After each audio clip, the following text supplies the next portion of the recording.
Election Night 1982. CBS News coverage continues. This portion is sponsored by Exxon Office Systems, where value is the most important word in word processing. Exxon Office Systems. And by Shearson American Express, the flagship of the financial world. Our financial consultants can turn your idle cash into working money. And now from CBS News election headquarters in New York, here again is Dan Rather. It is 8 p.m. in the East, and although the polls are still open in a lot of places, and we urge you by all means go out and vote, in terms of our coverage, this could be the most important hour, and here's why. It's a very big hour of power and decision, with polls closing in 17 states. For the Republicans, some of the toughest gubernatorial races, 3 big ones that they now hold. Will they keep them? We should find out this hour. For the Democrats, will some of their best-known Senate liberals make it for another term? Let's take a look. The polls closed in 12 states with Senate races at 8 o'clock. Based on our CBS News exit polling, we believe we can now say that the Democrats have won in 6 of those states, the Republicans in 1 of the states, and in 5 others, not enough significant returns yet. In Massachusetts, Senator Edward Kennedy, the Democrat, holds on to his seat against businessman Ray Shammy. Shammy spent a lot of money, but Kennedy wins in Massachusetts. In Maine, appointed Democratic Senator George Mitchell, on the basis of our exit polling, has won a Senate term in his own right by beating, at one time, one of the bright hopes of the Republicans, Congressman David Emory.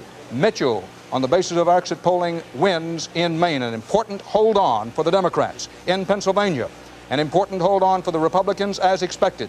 Senator John Hines of the Ketchup and Other Products family has beaten County Commissioner Cyril Wecht. Hines has won in Pennsylvania, a hold-on for the Republicans. In Maryland, Democratic Senator Paul Sarbanes, at one time considered very vulnerable by the Republicans, wins his Senate seat for another term, beating County Executive Lawrence Larry Hogan. Sarbanes wins in Maryland. In Michigan, Senator Donald Regal, Jr., once a Republican, now a Democrat, holds on to his Senate seat for the Democrats in Michigan. Michigan with the highest unemployment in the nation. Former Representative Philip Rupee has lost to Don Regal. The Democrats hold their seat in Michigan. In North Dakota, Senator Quentin Burdick has beaten Attorney Gene Knorr. This on the basis of our exit polling. Burdick wins in North Dakota, another hold on for the Democrats. In Tennessee, another of those places that the Republicans at one time thought oh boy, here's one we're going to win. They don't, not on the basis of our exit polling. Democratic Senator Jim Sasser has beaten Congressman Robert Beard in Tennessee. The Democrats hold on there as well. Now, at 8 o'clock, the polls closed in 12 states which have governor's races. And based on our CBS News exit polling, we can now say we believe that the Democrats have won in 5 of the states where the polls closed at 8 o'clock. The Republicans in 1 of those states. In the 6 other states, not enough returns yet to make calls. In Massachusetts, former Governor Michael Dukakis has beaten former City Councilman John W. Sears. This is a hold-on to a Democratic seat for the Democrats in Massachusetts, although Dukakis had beaten Democrat Ed King in the primary. Ed King, you may recall, was called Ronald Reagan's favorite Democratic mayor. Dukakis beat him in the primary, and now Dukakis returns to the State House as a Democrat in Massachusetts.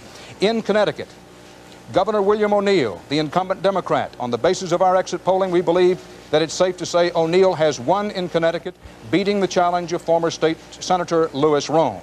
In Maryland, Governor Harry Hughes, former University of Maryland baseball player, has beaten County Executive and former Duke halfback Robert Pasco. The Democrats hold on to their State House, the seat they held in Maryland. In Maine, in a race that was expected to be close, on the basis of our exit polling, Democratic Governor Joseph Brennan has beaten Attorney Charles Cragen. The Democrats hold on in Maine as well as in the other places we mentioned. In Tennessee, the Republicans hold on to their State House in Tennessee. Governor Lamar Alexander, the Republican, has beaten Knoxville Mayor Randy Tyree. Alexander and the Republicans win in Tennessee, a hold on in Tennessee in a gubernatorial campaign. In Oklahoma, Governor George Nye, the Democrat, seeking to become the first man in history to hold 2 successive gubernatorial terms in Oklahoma. On the basis of our exit polling, he will do it. Nye, the Democrat, we believe, has beaten State Auditor Tom Daxon. Now, Among the states where the polls closed at 8 o'clock and where we can't make a judgment right now is, and this may surprise some of you, Pennsylvania, where Republican Governor Richard Thornburgh had supposedly been an overwhelming favorite over Democratic Congressman Alan Erdl. It's a little bit surprising that in that race, we are saying at this moment, although the polls have closed in Pennsylvania, we're going to have to take a look at some more precincts, some more information before we can make a call on that race. In Connecticut, state Republican Senator Lowell Weicker, a United States Senator, the maverick Republican Connecticut, although Weicker is not Ronald Reagan's favorite kind of Republican, it's a state where the Republicans felt they had to hold on. Weicker appears to be a likely winner over Democratic Congressman Toby Moffett, but the exit poll shows the race very, very close, and too close to be sure. So there's one to watch. Connecticut, Lowell Weicker, the incumbent Republican senator, in a nip-and-tuck race with Toby Moffett. We'll have our eye on that one over the next few minutes. And in Michigan, another race for governor, Democrat James Blanchard looks ahead of his Republican challenger, Richard Headley. But again, we don't have enough significant information at the moment to make a decision as far as we're concerned in telling you what we believe and how that race will turn out. Well, Bob Schieffer, Edward Kennedy wins in Massachusetts, has to be happy about that. He's served 20 years in the Senate and seems poised now, if he chooses to do so, to make another race for the presidency. Well, I think we'll have to wait and see, Dan, how he does, what his margin of victory is. That's what all the pollsters and all the consultants and all the people are going to talk about. How big did Kennedy win? After all, this is the first time that he has run since he has been separated from his wife. It's the first time he's had a well-financed candidate against him in a long time. But the issue there is Edward Kennedy. He's always been popular. Somebody said he could probably win wearing a cocktail dress, and certainly he's won tonight. Let's run through these other races quickly. In Maine, this is a big one for the Democrats. George Mitchell is the first, or is an appointed senator. Traditionally, appointed senators don't run well. And Mitchell has won up in Maine. In Michigan, Regal, one of those liberals that all the Republicans said would be very vulnerable. The Republican survey showed that he was among the top 5 Democrats who would be vulnerable this year, but he has won, and apparently won big. Unemployment is the real issue out there, Dan. We were out there in Detroit, and Coleman Young was talking at one rally and said, if you don't vote for the Democrats, if you don't vote right, people will get the idea you like being kicked around. That's how they were dealing with the unemployment issue out there. But Regal has won, and won in Michigan. In Maryland, another of the liberals who was supposed to be vulnerable this year, Paul Sarbanes, he was a big target of Nick Pack. They went in there early, and what they managed to do is galvanize the campaign for Sarbanes. He was able to raise a lot of money, running against one of the Republicans who had a hard time this year raising money, Larry Hogan, and that's kind of an oddity in this political year, a Republican who was short on funds. And I'm also told down in Tennessee, Dan, that Sasser has won. That, by far, one of the nastiest campaigns in the country. We'll be talking about that a little later tonight. Again, this was one of those Democrats that all the Republicans thought would be vulnerable. He got out, worked early. And also, we should say something about that win of Quentin Burdick out in North Dakota. You know, Dan, he was 74 years old. They tried to make an age an issue. He countered it by saying that he would fight anyone who thought he was too old to hold the office. Well, and somebody said that he said he could still go 3 miles over brush and timber, and he'd fight anybody who thought he was too old. That's it. Leslie Stahl, we see some comeback winners tonight in these gubernatorial races. We have one in Massachusetts where Dukakis came back. We have one in Ohio where Celeste, who lost by less than 1% in his previous effort to be governor, wins tonight. So some of them are coming back in these gubernatorial campaigns. And they're the liberals that are coming back, Dan. Dukakis, the Massachusetts voters threw him out 4 years ago for a conservative Democrat. This year they've thrown out the conservative. Dukakis beating John Sears, a Boston City councilman. Dukakis really won this race when he beat the conservative Democrat Ed King in the primary. Dukakis had a lot of help from Ted Kennedy in this race. Also in Tennessee, a very popular Republican governor holds on to his seat, Lamar Alexander. 75% approval rating as governor, even though unemployment in that state was 11.4%. His opponent, the mayor of Knoxville, Randy Tyree, tried to blame him for the unemployment, but he said it wasn't his fault, and the voters seem to agree with him. We have some more incumbents, Democrats, who are winning tonight in Maryland. The Democratic incumbent, Governor Harry Hughes, sailing to an easy second term over County Executive Bob Paschal, a businessman. In Maine, another popular Democratic incumbent, Joseph Brennan, who got through his first term without a single tax increase, had no problem winning against the lawyer Charles Cragen. Also in Connecticut, an old-fashioned Democratic, conservative Democrat and a tavern owner, William O'Neill, has won over Louis Rome, the Republican leader in the Senate. And in Oklahoma, George Nye is becoming the first governor to hold two consecutive terms, has beaten the Republican state auditor Tom Daxon. You mentioned before, Dan, that the race in Pennsylvania is closer than expected.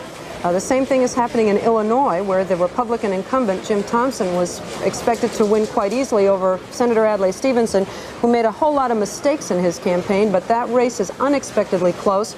We'll be watching it for the rest of the night, I think. Well, certainly Pennsylvania and Illinois are now, if not the two most interesting gubernatorial races still out, among the more interesting races. I think we ought to say at this hour, Leslie, the Democrats have had things pretty much their way in the South and the East and are beginning to have their way in the Midwest. Now, of course, the Midwest and the East, in the South, the places where unemployment the highest, the Republicans have to be looking to the Rocky Mountain states and the West, where the returns will be coming in much later. They can still have a pretty good evening of it if they get started pretty quickly. If they could win California and Texas, it wouldn't be a total loss for them. Well, Bill Moyers, what's at stake for the Republican Party? We hear a lot said about what's at stake for Ronald Reagan, but what about the party?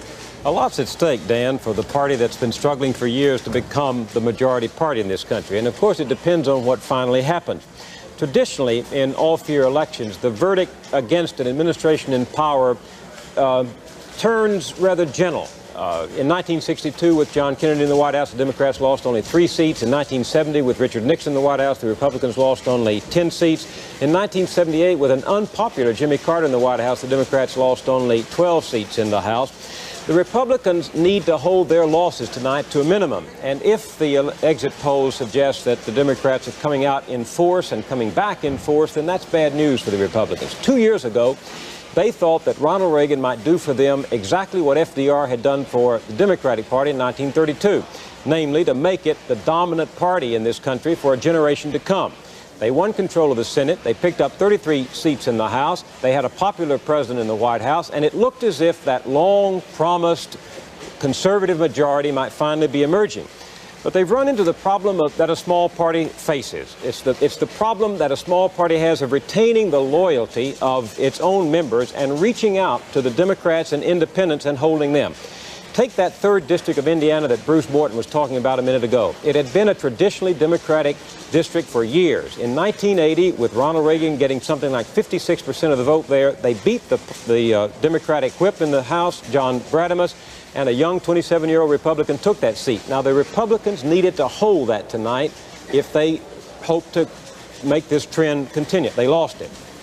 They haven't been able, on the basis of the unpopularity so far in the exit polls of staying the course, to turn those gains in 1980 and to consolidate them into something formidable. Ironically, the very man that they thought could do it, a popular, personable, eloquent, on the stump, Ronald Reagan, may well have, by staying to the course, dealt them a blow in their hopes of becoming the dominant party in this country. It's too early. We have to be careful. But that's what's at stake. The Republicans are not out of this drama. If they lose tonight, even by a big vote, they've still got some very smart folks in the House and the Senate. And there's been all through this election the failure of the Democratic Party really to ignite the imagination of the people for their program as against the opposition and antipathy of people to Reagan. But the Republicans are still in it, but they've got to be worrying tonight about that consolidation. And wouldn't you think, Bill, that the moderates in the Republican Party, if things continue, they've been going, with the Republicans taking losses in this election, the moderates in the Republican Party would have a strong argument of saying to Ronald Reagan and his advisors, you've taken the party too far right, you better get a little more toward the center. Interesting to see whether or not the survivors in the Republican Party tonight are the conservatives who are up for election or the moderates. You also see a fight within the party tonight for the soul of the Republican Party. We're watching those big gubernatorial races in Pennsylvania and Illinois and very tight Senate races in Vermont and Virginia, among others. More of our CBS News election night coverage in a moment.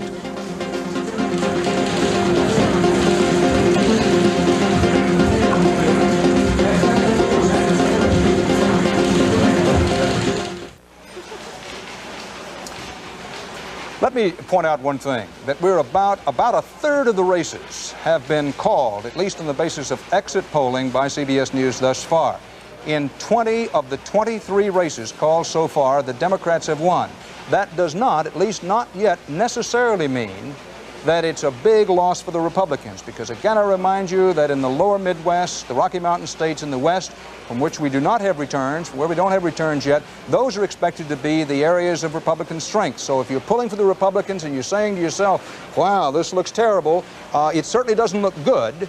No way to make it look good, but there are some very important races still out there to be decided. Bill Plant is at the White House. Bill, presumably President Reagan is watching this election very closely. What would you say is the administration's biggest fear? I know you want to talk about their hopes. What's their biggest fear? I think their biggest fear, Dan, is that the president will come out of this election not looking like a winner. And that is the one thing that the White House wants most, that Ronald Reagan looked like a winner. And, you know, given the fact that the economy is in such bad shape, that could be difficult. And that's why it was a difficult decision for the political operation here to send the president out on the campaign trail where he could be the target. But they made that decision because the White House wanted to frame the issue rather than just react. They knew that the Democrats would be beating them over the head with the fairness question, with jobs, with Social Security. So Mr. Reagan went on the offensive. And since Labor Day, the president has traveled almost 20,000 miles on the campaign trail, although he almost never saw a major city. Air Force One did set down in 3 large states, but most of that travel was to smaller states. The reason? White House advisors wanted Mr. Reagan to stick to the places where he was still very popular, as in the West, or where Republicans seemed to be safe winners anyway, as in parts of North Carolina. And with one exception, Peoria, Illinois, they kept him away from areas of high unemployment. Some candidates were afraid of the effects of Reaganomics, and they pulled away, so there were states in which the president wasn't welcome. But the White House says that those presidential appearances did make a difference. Bill? The Dan? New Jersey Senate race, I hate to interrupt you, but I know that you'll understand why. On our CBS News estimate, this is not an exit poll, on the basis of our CBS News estimate, that is actual votes in from sample precincts, we believe we can say that the winner in the New Jersey Senate race is the millionaire, businessman, high-tech entrepreneur Frank Lautenberg. On the basis of what we believe we know, Lautenberg has beaten Millicent Fenwick, the Republican congresswoman from New Jersey who once was heavily favored in that race. We believe that Lautenberg's winning percentage may be in the order of 54 to 46%. Now, we know that New Jersey is one of the most important states, one of those that I'm sure that when President Reagan hears this, that he will say to himself at the very least, shoot. Because New Jersey was a place, while there was a caretaker and appointed Republican senator there, this was the seat of Harrison Williams, and that a Democratic seat. The Republicans thought they had it won with Millicent Fenwick, but it looks like Lautenberg has won. Our CBS News estimate is that Lautenberg wins in New Jersey. Now, how important do you think that is to them? No way it can be good news for them. Dan, up until a few days ago, they thought that race could go either way. They actually thought it was lost. But in the last couple of days, the White House thought that Millicent Fenwick had that race won. What they're going to say to us is that that fell right on that column of races that could go either way, and that they knew they were going to lose 1 or 2 of them. But you're right, it's bad news. And Bill, if the Republicans are having trouble in a gubernatorial race in Pennsylvania where it was supposed to be easy going, and they lose New Jersey, where can they do well? Well, Dan, they're going to have to look to the South and West. But the question is whether that'll be enough for them to hold their edge, their coalition in the House. We'll be talking about that later, I know. And most important of all, to these people here at the White House, the perception that Mr. Reagan can lead. That's the key.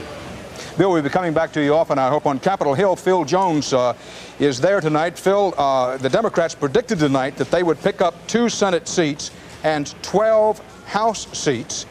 I want to say before I get to you, I'm just handed that here at CBS News, our CBS News estimate is that Senator Lloyd Bentsen, the veteran Democrat in Texas, has held on to his Senate seat, whipping Jim Collins, the Republican challenger there, and a favorite of Ronald Reagan, a man for whom Ronald Reagan campaigned. Our CBS News estimate is that when all the votes are in and counted, Lloyd Bentsen will have beaten Jim Collins. Now, we have less than a minute left, Bill, but how do the Democrats feel they're doing so far?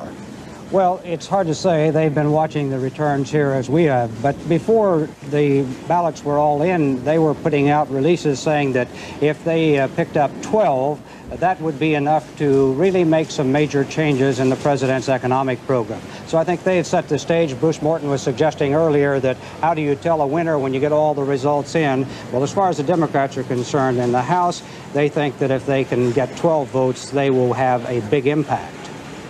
Thank you very much, Phil Jones on Capitol Hill. The big news of this half hour so far, on the basis of a CBS News estimate, Frank Lautenberg, the Democrat, has won over Millicent Fenwick in New Jersey. Things are getting fairly wild out there. A lot of decisions coming in. We'll have them for you shortly. This is Dan Rather at CBS News Election Headquarters in New York.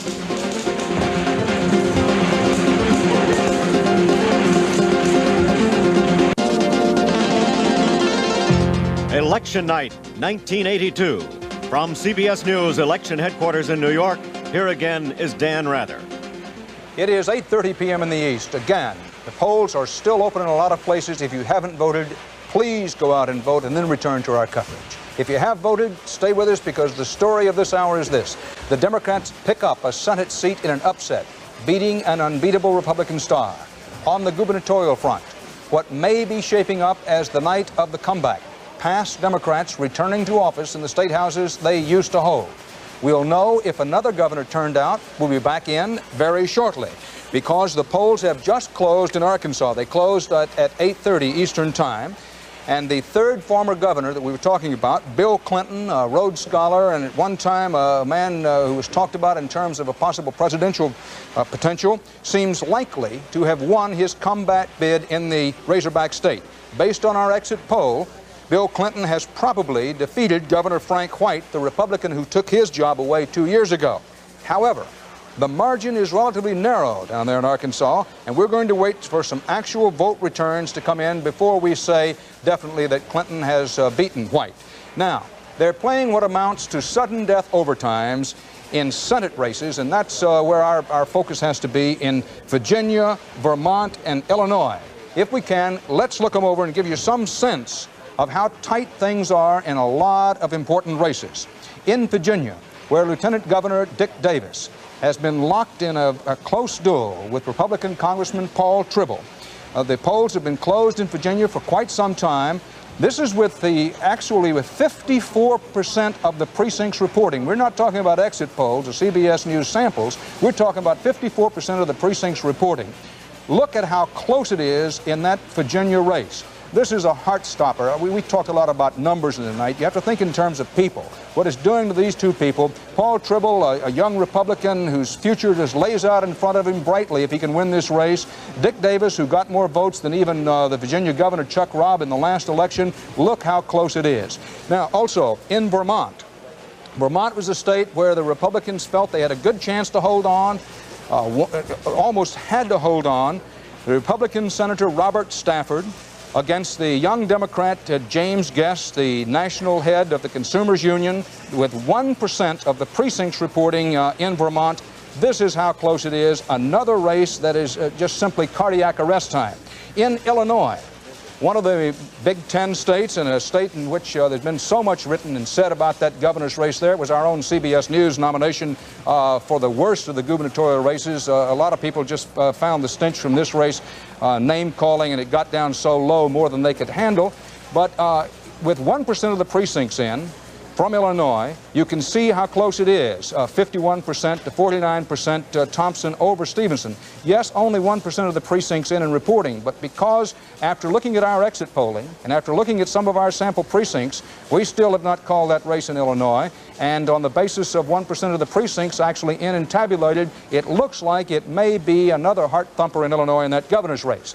However, I have to say that right now, if you're at home and saying, well, I want the big picture, we said starting out that this was a national referendum on Reaganomics, among other things. And would the message to the president be, yes, stay the course, keep on doing what you're doing economically? Or would the message be, Mr. President, we like you personally, we want you to modify the course? Or would the message be, listen, jettison this thing, get rid of it, reverse it, and start with something else? Right now, on the basis of the way things have been going, the Democrats have an excellent chance to say when it's all said and done to the president, you've got to modify the course, and if things continue in the direction they're going, that is, if these patterns continue way out west, and particularly in California, the message to the president might very well wind up being reverse course. But The Republican strength is in the lower Midwest, the Rocky Mountain states in the West, particularly the Senate race and governor's race in California. A lot riding on those, so we've got a long way to go.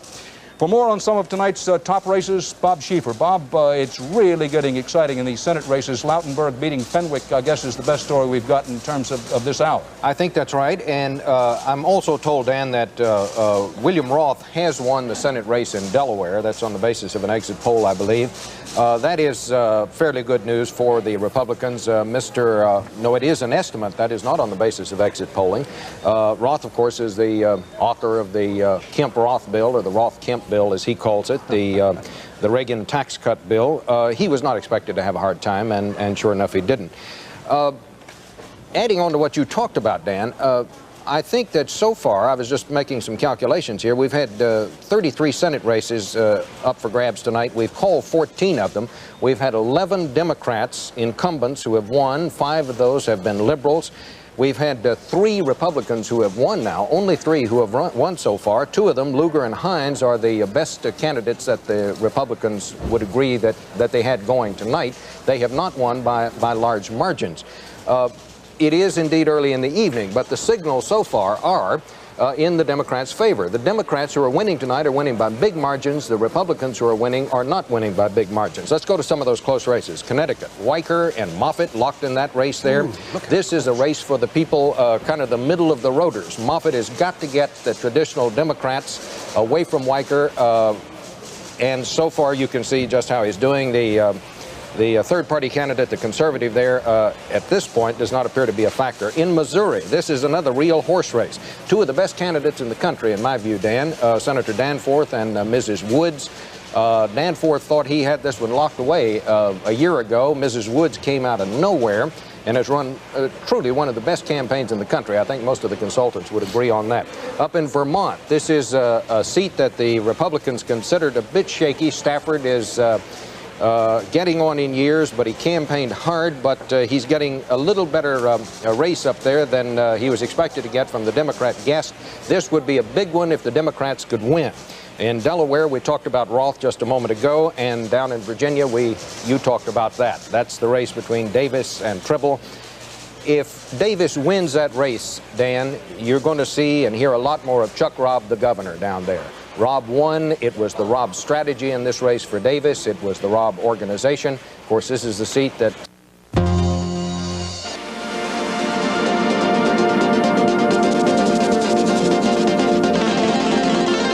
Election night 1982. CBS News coverage continues. This portion is sponsored by General Motors, makers of Chevrolet, Pontiac, Oldsmobile, Buick, Cadillac, and GMC truck. We're living up to the General Motors mark of excellence. And now from CBS News election headquarters in New York, here again is Dan Rather.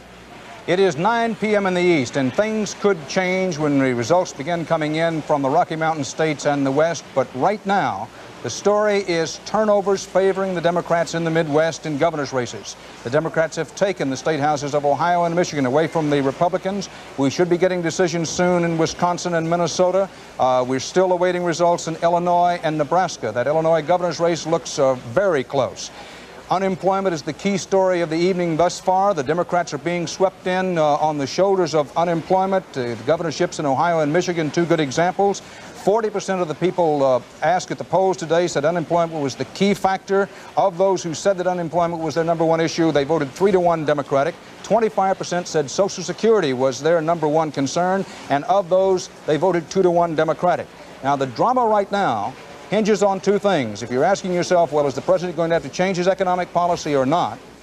The drama is in the United States Senate, where the Democrats still have a fighting chance to actually recapture control of the Senate. Doesn't look likely, but it is possible, particularly since the Democrats, Lautenberg, have won in New Jersey, and there are very close races indicated in Virginia and Vermont. Also, whatever the Republicans are going to do, they're going to have to do out west. Now, let's take a look at the places where the polls closed at 9 o'clock Eastern Time. The polls closed in 8 states which had Senate races. Based on our CBS News exit polling, we can now say the Democrats have won in 4 of those states. The Republicans took none of them. 4 other states still outstanding. In New York, Senator Daniel Patrick Moynihan, the liberal Democrat, will be returned to the Senate on the basis of our exit polling. State Assemblywoman and former schoolteacher Florence Sullivan goes down to defeat in New York. In Wisconsin, William Proxmire, who says he spent only $100 getting reelected on the basis of our exit polling, holds on to his Senate seat in Wisconsin, beating former State Senator Scott McCallum. In Nebraska, Senator Edward Zelensky, who runs as a Democrat but who often votes with Ronald Reagan, is reelected over retired General James Keck. Zelensky holds on to his Democratic Senate seat in Nebraska. In Arizona, Senator Dennis DeConcini has beaten State Representative Pete Dunn. The Democrats hold on to their Senate seat in Arizona. Now, at 9 o'clock,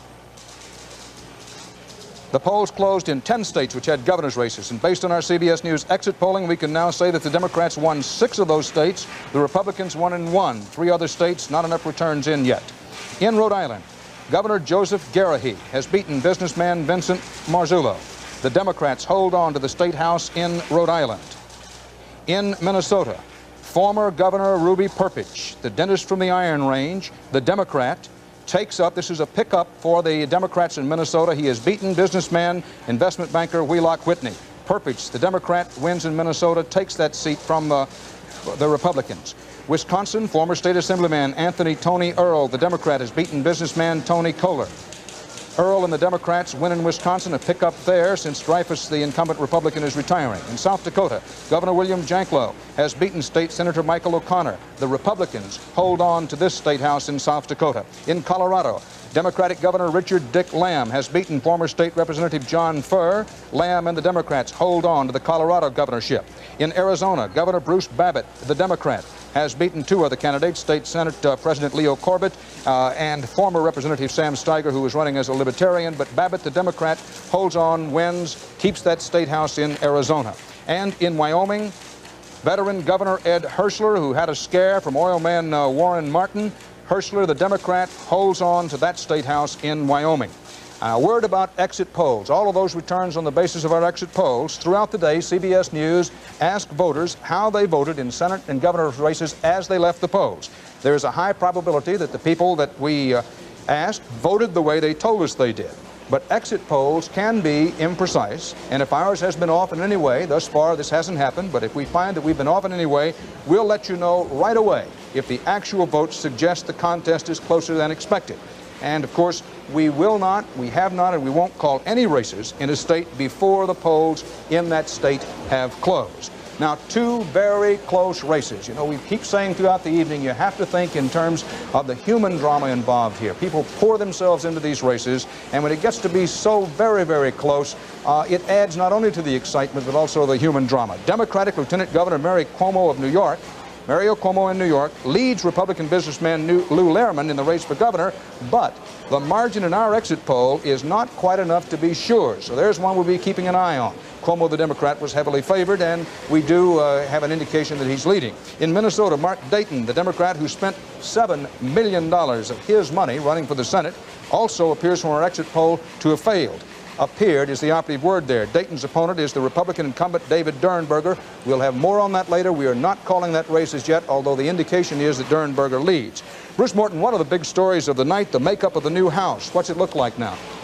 Dan, the makeup of the new House tempts me to ring 5 bells and yell bulletin. We do now have, for the first time, a CBS News estimate. And that estimate is that when all the votes are counted in all the districts, the new House will look like this. 277 Democrats, 158 Republicans. Plus or minus, the statisticians say, 10 seats. That's a gain for the Democrats.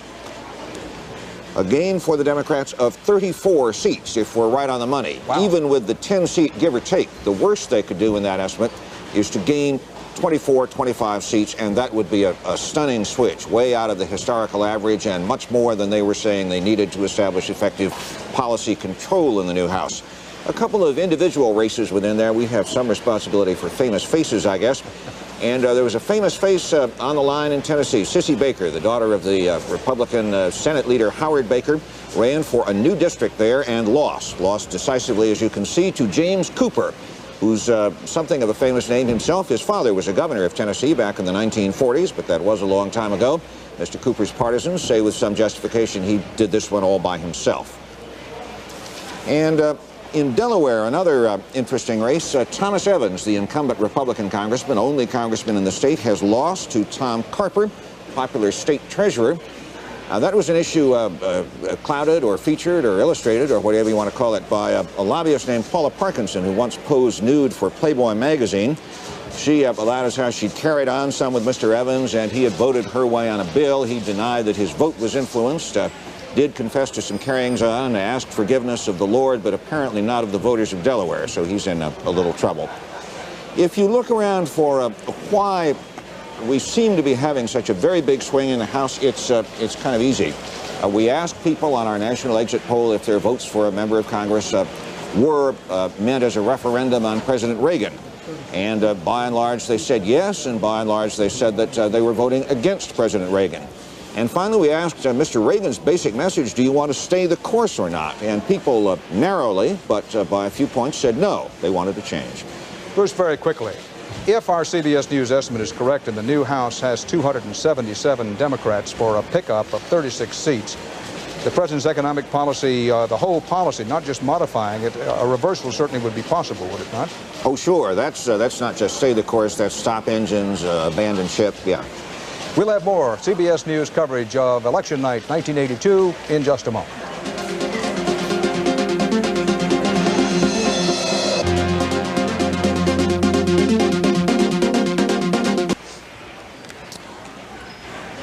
Bob Schieffer, we were just looking at tonight's arithmetic, and when we say, and there's no particular joy in saying this, that we're reading the facts as we know them, that so far the Democrats have done very well. You've been doing some mathematics, and how well have they been doing? Well, you add this on to what Bruce Morton just said, that they look like now they're going to win 34 or 35 seats in the House.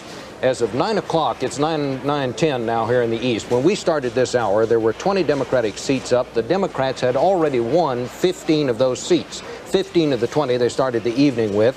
There were 13 Republican seats up. The Republicans have won 3 so far and lost 1 so far. Yet to call where the polls have already closed: Virginia, Vermont, Connecticut, Missouri, Minnesota, New Mexico, Rhode Island, and Wyoming. All of those are Republican seats, all of them close. If the president's going to be able to hold on to his economic policy, if he's going to stay the course, he's got to do it in the West. Mike Wallace, who's been covering the money story of this political campaign, the most expensive off-year election campaign in American history, maybe the most expensive campaign, period.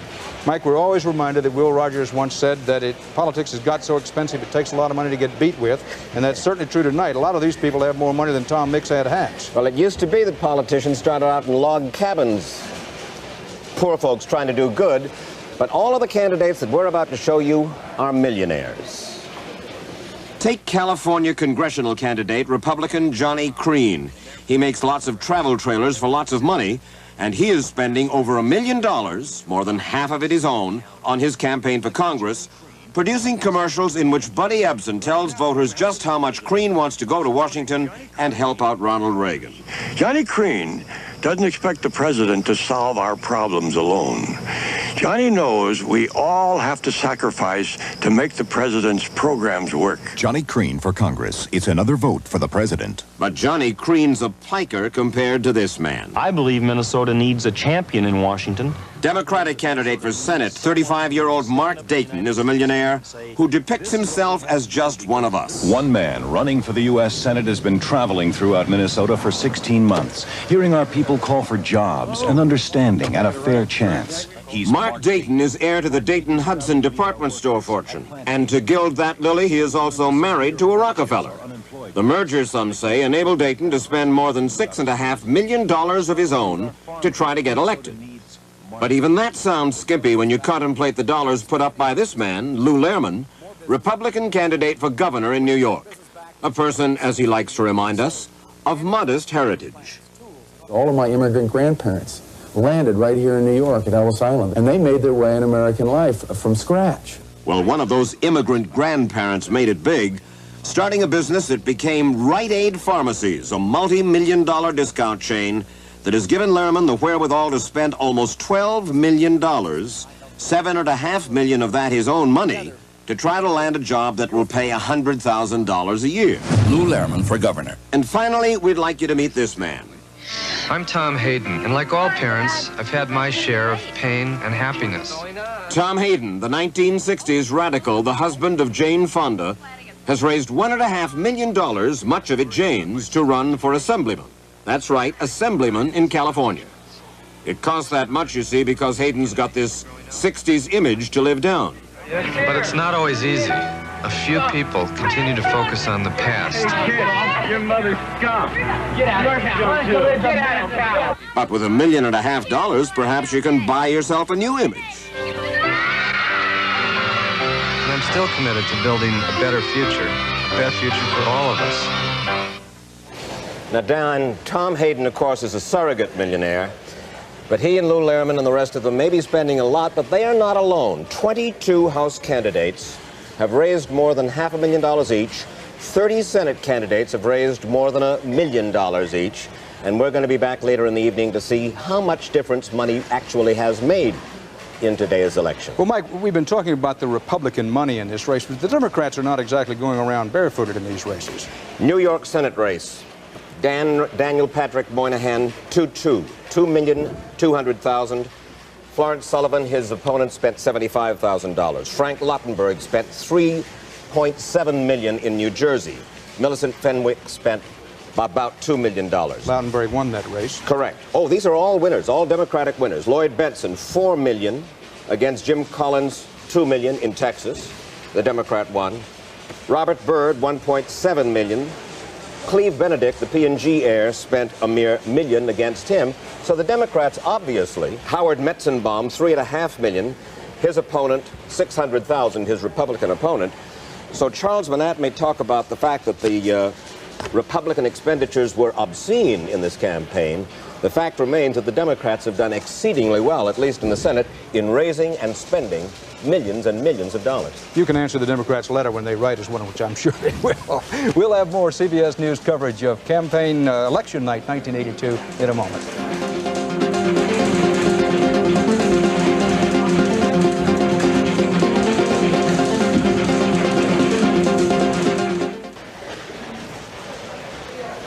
Things continue to look, at the very minimum, not good for the Republicans as of this hour, between 9 and 10 o'clock Eastern Time. Our CBS News estimate is the Democrats may pick up 35, 36 seats in the House of Representatives. So far, they have a net gain of 1 in the Senate. You remember we started the evening with the Senate 54-46 in favor of the Republicans. It's possible, just possible, the Democrats could regain control of the Senate. Some big Senate races still out, including Virginia, Vermont, Missouri, New Mexico. There's a long way to go. The Republicans have to be saying, we got to do it in the West.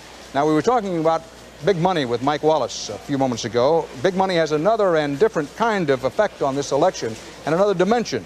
Things have been looking up in the stock market, a big day there today, and we want to go to Jane Bryant Quinn, but just before we do so, in the Arkansas governor's race, one of the most closely contested gubernatorial campaigns in the country, our CBS News estimate is now that the Democrat, Bill Clinton, will, after all is said and done, have beaten Frank White, the incumbent Republican governor of Arkansas and the man who replaced Clinton, by on the order of 54 to 46%. Clinton, a former Rhodes Scholar, appears to have recaptured the State House in Arkansas for the Democrats, and there's no other way to say it except that up to and including now, the Democrats continue to roll, particularly in the gubernatorial races, but almost as significantly in the Senate races, although there are a lot of Senate races still out. Now, let's go to Jane Bryant Quinn, who is on Wall Street with some of the leaders of the financial community, or at least people who know an awful lot about it. Jane, good evening to you, and good evening to everyone there. Hello, Dan. To see what Wall Street thinks about this election, we've gathered some people who keep a very sharp eye on the stock market. First, we have Bob Farrell, who is the chief market analyst and vice president of Merrill Lynch. Eleanor Moore manages large amounts of money for individuals and pension funds. Ed Yardeni is chief economist, senior vice president of Prudential-based securities, and Michael Metz, sorry Mike, is a market strategist and senior vice president of Oppenheimer and Company. As you have all seen in watching these results, we have a Democratic trend so far, 35 to 36 seats estimated in the House, and I want to ask you if this worries you, if a Democratic win would make a difference to the stock market or the economy long term. It doesn't worry me at all. I think the Democrats are not the big spenders they used to be. I think the victory probably means lower defense spending, probably maintaining entitlements, and probably higher consumption taxes, all of which I think are positive. Ed, does this worry you? It worries me a bit from the point of view the Republicans have been saying we have to stay the course. Many Democrats have been saying we need a mid-course correction. if we get a gridlock between Congress and the president and we lose our course, then I'd become worried. By a gridlock, you simply mean that they won't be able to agree on anything? Yes, we won't have any consensus on what policy we need. Then we really won't know what course we want to change or what course we want to follow. Bob, let me ask you, what happens to the stock market out of this election? The stock market runs on expectations. I think that a very positive Democratic victory here really puts the general assumption now that there'll be bigger spending, and this concern, I think, will put the market down short term. Very quickly, are you going to change your investment policy tomorrow because of these results? No, I'm not going to change the investment policy, although I will be concerned more longer term about Democratic spending. Thank you very much, Dan. Back to you. Thank you very much, Jane Bryant Quinn. Good news for the Republicans, and it's been a long while since they've had any, in Minnesota in the Senate race. David Durenberger, the Republican incumbent in Minnesota, on the basis of our CBS News estimate, has beaten Mark Dayton, the department store heir. Dayton stores, as well as they have a nationwide string of bookstores. Durenberger, the Republican, appears to have held on to his seat in Minnesota, and one can hear the sighs from the White House reverberating out practically all over the country, because there's one the Democrats just simply had to hold on to. This is Dan Rather at CBS News Election Headquarters in New York.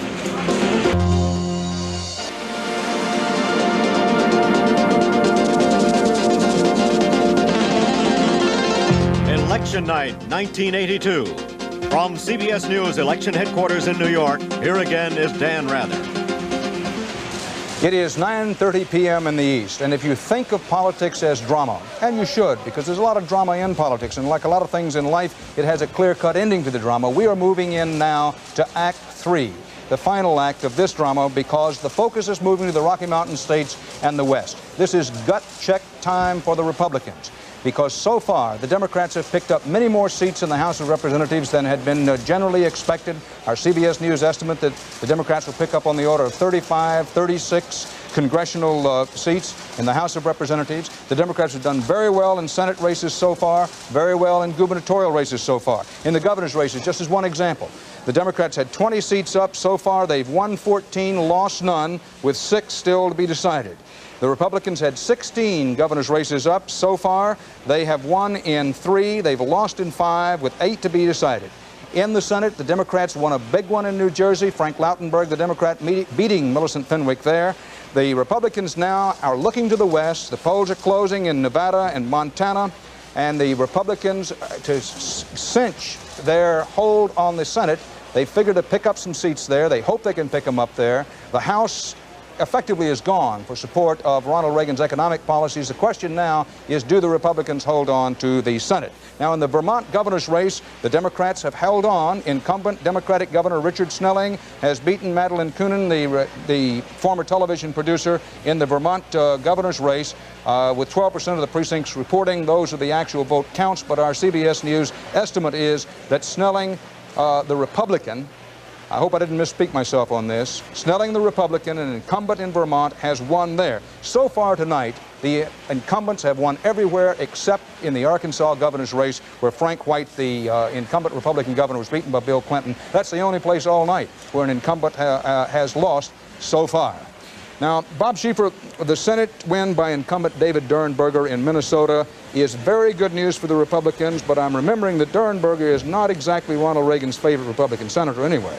David Durenberger is the man who called the president's new federalism program baloney.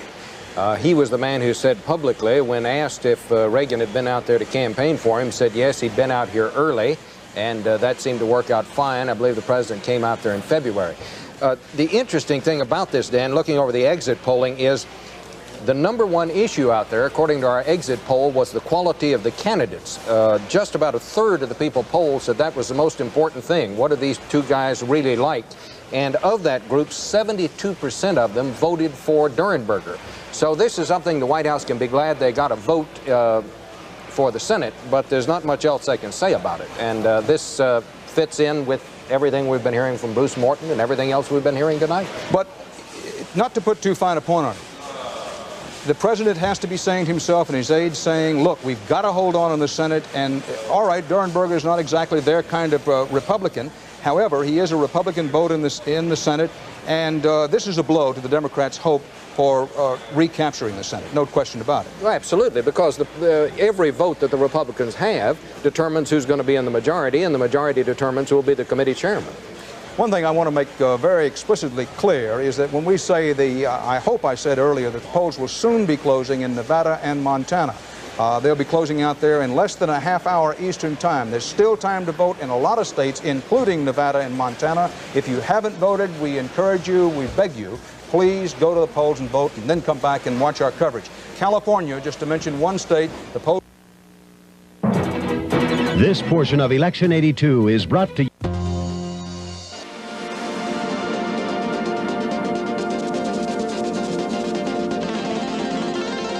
Election night 1982. From CBS News election headquarters in New York, here again is Dan Rather. It's 10:30 Eastern Time with a reminder to those of you in the West where the polls are still open, you still have a half hour to get to the polls. If you're in line at the polls when they close, you get to vote. We encourage you once again to please go to the polls and vote, and then come back and watch our coverage. 49 races have been decided so far, we think, here at CBS News. 20 races still to go, including California, where there's a big gubernatorial race and a big Senate race. It could come down to California in a lot of ways. We're seeing the passing of the Proposition 13 era in a way. Gone are Proposition 13 fever candidates in Arkansas, Massachusetts, Nevada, Wisconsin, Minnesota. New governors won the jobs in those places. The Democrats believe that their coalition is clearly coming home. Social Security retirees who voted for Ronald Reagan in 1980 are now going for the Democrats, according to the Democrats' own analysis. The Republicans don't believe that. In the governor's races, we have bonfire hot races in Illinois, Pennsylvania, Texas, the California race still out. Polls not even closed there. Senate races galore. Virginia, the Republicans have a very good chance to pick up a Senate seat, which they need to do now. In Virginia, the race there is so close. In Rhode Island, a tight race indicated. Missouri, Vermont. If you're asking why we at CBS News have not yet called the governor's races in such places as Pennsylvania and New York, here's the reason.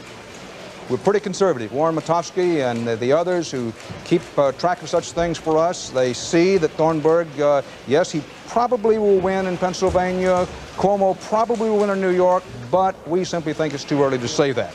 Bob Schieffer, one of the better pieces of news for the Republicans was the returning of Lowell Weicker. Even if he is a maverick, he's a Republican, and the Democrats have picked up a net gain of 2 in the Senate. And with things that close in the Senate, I would think that the Republicans would be very relieved for Weicker to win that race. Howard Baker, the majority leader for the Republicans in the Senate, will be happy to get every vote he can get, especially now. One of the reasons he went to Connecticut and campaigned for Weicker. He knew it was going to be very close, and indeed it was. This was a crucial one for the Republicans. It was in Connecticut, Dan, that the Democrats simply was unable to make the Democratic issues work as other Democrats have made them work tonight. One of the reasons, of course, is that Lowell Weicker is a Republican who votes like a Democrat. Let's whip through some of these other close races out in New Mexico. This was the big win for the Democrats out there. Harrison Schmitt, the former astronaut, lost tonight to the Attorney General out there, Jeff Bingaman.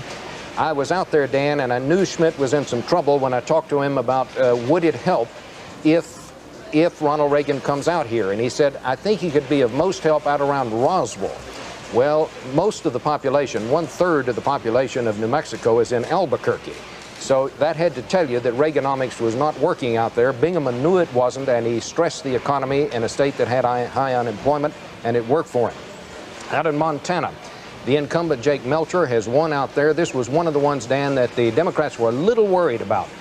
There was a strong conservative, the Nick Pack outfit went in out there against Melcher. It did not work. He ran a very effective campaign against them. He, too, stressed the economy, and he has won tonight. And I must say that Melcher ran, Dan, my favorite commercial of the whole campaign. He is talking cows. The one candidate who had cows on his side, or said he did, and we're going to show it. Here it is. Let's look at it.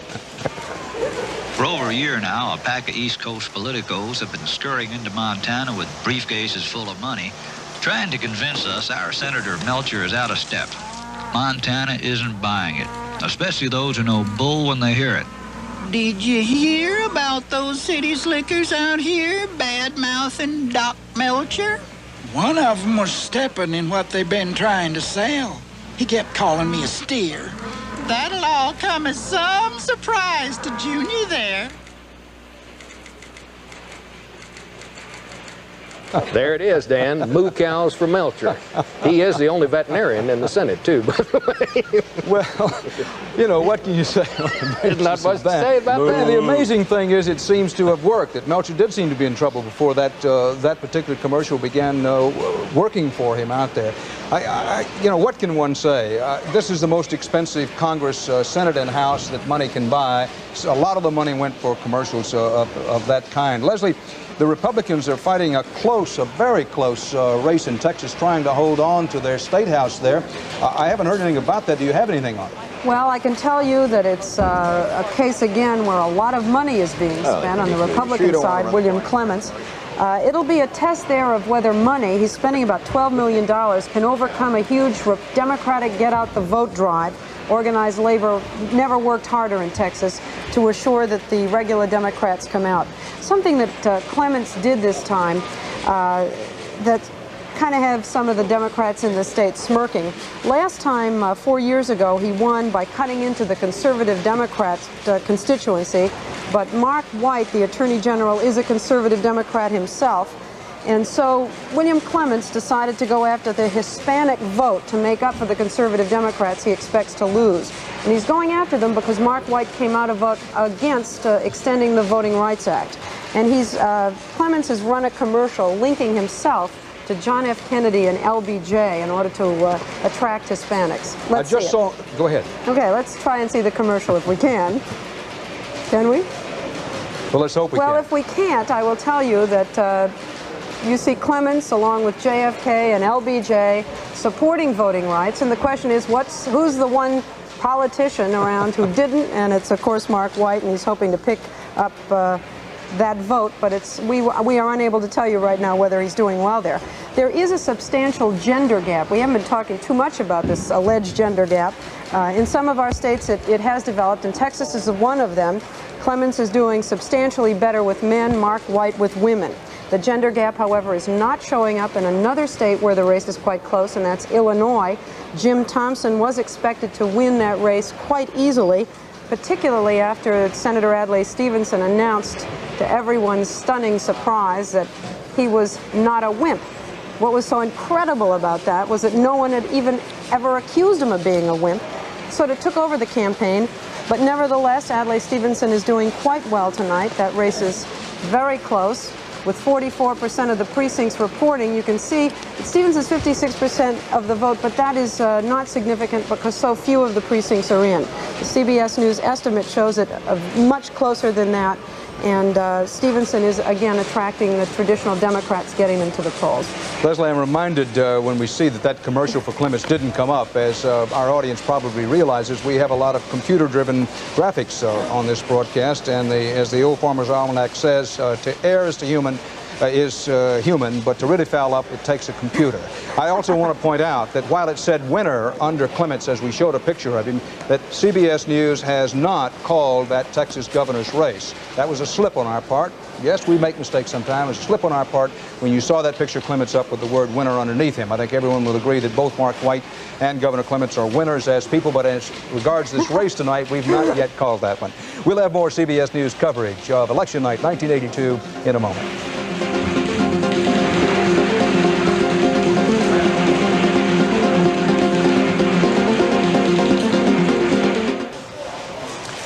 Yes, it is true that CBS News has not, at least not yet, said that there are winners in the gubernatorial races in Pennsylvania, Illinois, and Texas. One reason is that we're cautious. We have in mind the race between James Rhodes, the now retiring Republican governor in Ohio, and Richard Celeste, who won tonight in his gubernatorial race. But in the last governor's race in Ohio, we remember all too well that virtually everyone had said that Celeste had won. This is when he was running against Rhodes. And even James Rhodes himself went to bed believing that he'd lost. He woke up the next morning, found out that he'd won the race, and he said ever since, listen, CBS News was the only one that said that I had a chance, and I'll never forget it. Now, this year, by the way, Rhodes called a friend of his and said, a Republican friend of his, and says, listen, it's going to be bad out there. Get in the weeds. better get down, better get your head down, better hide, because it's really going to be rugged. Well, it's too early to say that it's been all that tough on the Republicans tonight. They still have some very important races to be decided out in the West, where President Reagan campaigned vigorously, and they could come back some. In Vermont, this is good news for the Republicans. And you now see the Republicans coming back. Big win. Impossible to overstate this one. Republican incumbent senator in Vermont, Robert Stafford. Our CBS News estimate is that he has held off the challenge of James Guest, the former aide to Ted Kennedy. We think that Stafford's final winning margin will be on the order of 54 to 46%. This is not on the basis of exit polls. This is on the basis of a CBS News estimate on sample precincts and votes actually in and counted. Stafford, the Republican, wins a big one in Vermont. And what that probably means, what we say may mean, that the Democrats have been stopped in their effort to regain control of the Senate. Yes, in Vermont, the race has been decided. In Virginia, Missouri, to name two very tight races that haven't been decided, and keeping in mind that the Democrats picked up a Senate seat in New Mexico, it is still possible for the Democrats to regain control of the Senate, but Stafford's big win in Vermont makes that less likely than it was before. Now, the reasons that Stafford won: he convinced people that he could do more for Vermont. He's chairman of the Environment and Public Works Committee, chairman of the Education Subcommittee. He was a moderate Republican running in a moderate Republican state, and he avoided being tied to the Reagan economic policies. Bruce Morton, we haven't touched base. Well, hold on just one second. Bruce, I know that our latest CBS News estimate is in the House of Representatives that the Democrats will probably pick up on the order of 31 seats in the House. But right now, yet another potential Democratic presidential aspirant watching tonight's results, I say yet another because a lot of them are, is Senator John Glenn in Columbus, Ohio. He's the guest now of Walter Cronkite. Walter and John Glenn. Hello, Senator. Good to be talking to you. Walter, how are you? Glad to talk to you again. Thank you. Good to be talking to you. Tell me, what do you Democrats plan to do now to get your act together for 1984? Who are you going to look to, and what kind of a group are you going to try to put together to get a program here? You won about important races, but you're still without a program.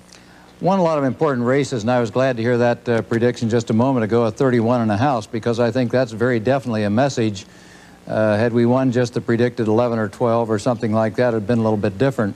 But you know, Walter, I think we had much more of a program over this past year than most people gave us credit for. We wanted to go with a much smaller tax cut, one targeted toward business, job creation, job employment maintaining, investment. Had we gone with that, I think the economy would be in much better shape today than it has been in the past. But I think in some respects this year, I don't like to see the negative campaigning. I think that was a major factor this year. We spent too much time looking back. I think what we need to do, as you suggest, turn around now, look to the future, start building the country if we can, education, R&D, all of these things we've been talking about in this campaign. We need to really put that together now for the next couple of years. Can you do that when the leadership of the party or part of it, Mondale, Kennedy, Glenn, Cranston, are all out trying to look after number one and get in a position for the 1984 nomination? Well, I think we're all going to be looking out for the country first, and that should be our number one interest as United States senators, and I'm sure we'll be doing exactly that.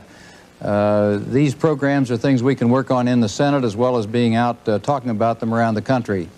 The economics of the country are something that I think the people are speaking out on tonight. They're not satisfied with it. That's evident in the whole voting pattern that's going on this evening. And we're not only going to try and reverse some of that economic policy of the country, but we're also going to try and set some of these agendas for the future that are going to make or break where this country is going to be 10 or 15 or 20 years down the road. Those things have been little addressed this year, and I think it's important we set that agenda for the future. Senator, a White House source told me this afternoon that he thought the president would try to stay the course regardless of what the returns were tonight. It didn't matter how large they were on the Democratic side, if that's the way it turned out. And yet, Senator Dole, I think, is suggesting that the Republican leadership in the Senate are going to have to take control and mid-course correct whether the president wants to do that or not. Do you think that's a possibility on the Republican side in the Senate? Yes, I do, because we saw this last year in the Senate, Walter. We saw when the president would not back off on this 1/4 reduction over a 3-year period in taxes that put us into such a huge deficit position. record deficits. We're going to add half again to the whole national debt in 3 years with this policy. Republican leadership in the Senate, I think, took a responsible move. And when they couldn't convince the president to back off on that tax cut, they went ahead and put in a whole additional tax increase. Now, when we talk about stay the course that the president insists on, and let me say the president got behind that tax increase finally, too, and supported it. So when we talk about stay the course, is it the tax cut policy? Is it the tax increase policy? What is the policy for the future for the economics of this country? But I think we also need to address the educational needs, the research needs for the country so that we don't find ourselves second best with regard to Japan, Germany, France, others in the future for the time period when our children and grandchildren will be looking for jobs in this country. We can still be the leadership in this world. Do you see a possibility that President Reagan will dig in his heels and there will be, as another White House source mentioned, a possibly government by veto, that there'll be a stalemate, in other words, between the executive and the legislative branch? Well, I sincerely hope that that does not happen, and I hope if the president is watching any of the programs, watching this program tonight, I hope we can work together. I honestly do. Whether I run for anything in this life or not other than where I am right now, I really hope for the future of this country that we reverse some of these economic policies that have given us such huge unemployment here in Ohio and across this country. We don't want to see that go on. Record farm failures, record business failures. A program that did not result in the business euphoria and the business expansion the president talked about when he was selling that tax increase, or tax decrease, I'm sorry. And we really have to reverse some of those policies. We're heading toward a cliff, and I think it's responsible leadership in the Senate that can bring us all together. Thank you very much, Senator Glenn. Good to talk to you tonight. Thank you, Walter. Right. Dan, back to you. Thank you very much, Walter Cronkite and John Glenn. We'll have more CBS News coverage of Election Night 1982 in a moment.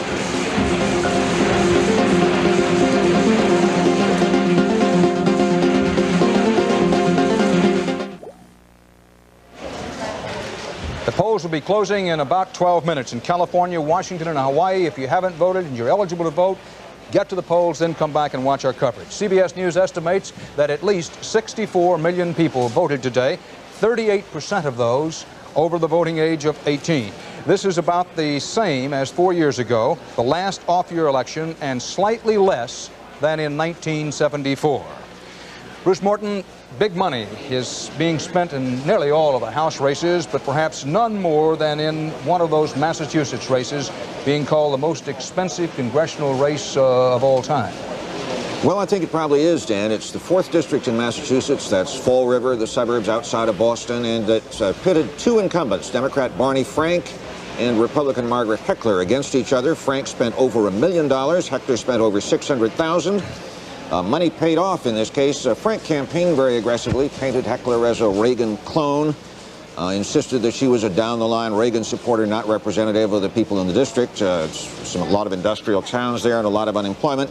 She claimed that she was independent and unbought, but that, as you can see, didn't take. In Missouri's 5th district, Richard Bowling's old district, Democrat Alan Wheat has defeated a moderate Republican, John Sharp. The district was Democratic forever. Nothing new there, except that Alan Wheat is a black. The first black elected from that district, obviously, in a long time. And he will be, I think, only the second black member of Congress representing a mostly white district. So he had to do that by coalition building, and he's gone ahead and done it. In Ohio, a former Carter administration aide, Marcy Kaptur, has beaten a freshman Republican. And however, that was the kind of seat the Republicans had to keep. If your freshmen do a good job and do well at constituent service, even if they're new to the district, they can usually stay in. Mr. Weber did not stay in, and that's a loss for the Republicans. On the other hand, they've gained a seat in Connecticut's 6th district. That's New Britain, and that's the district Toby Moffett gave up when he ran for the Senate. Nancy Johnson, a state senator who has always done well in Democratic New Britain, did well again. She will be the new congresswoman from the 6th district, beating another state senator, Democrat Bill Curry. And finally, Dan, one race we have all been watching, Bob Michaels' fight, the Republican leader's fight out in Illinois. He's running against Doug Stevens, a lawyer. That's very close. About 25% of the vote is in, and they're really neck and neck. No way to call it. Michaels' people had been saying they thought he pulled away a little this past week, but maybe not. And the president went out there to try to pull that out for Bob Michaels, so we'll continue to watch that race very closely. Let's recap where we stand just before 11 o'clock Eastern Time. There are a lot of races still outstanding. The Senate race in Virginia and the Senate race in Missouri, to name two. But let's recap a little. Let's go here and see just exactly where we are in the time that we have left to tell you. As we started the day, in the Senate, there were 33 races to be decided. Of those, the Democrats have won 18, the Republicans have won 8, remaining to be decided 7, including the one in California. Senate seats gained, the Democrats 2. As of right now, it'd be 52-48 in the Senate. Governor's races, 36 races decided today. The Democrats have won 21, the Republicans have won 4, 11 gubernatorial races yet to be decided, including Illinois and Texas. So far, the Democrats have picked up 5 state houses. Quickly in the House of Representatives, all 435 seats. Our CBS News estimate is the Democrats will wind up with 274, the Republicans 161. This is Dan Rather at CBS News election headquarters in New York.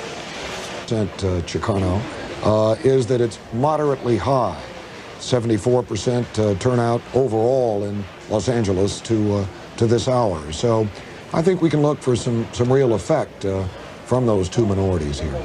Terry, one other question, then we want to go to Bob Simon in Chicago. But while we don't have enough figures that we want to pass along to people in terms of saying we'll call one of those California races, has anybody out there called either one of the races?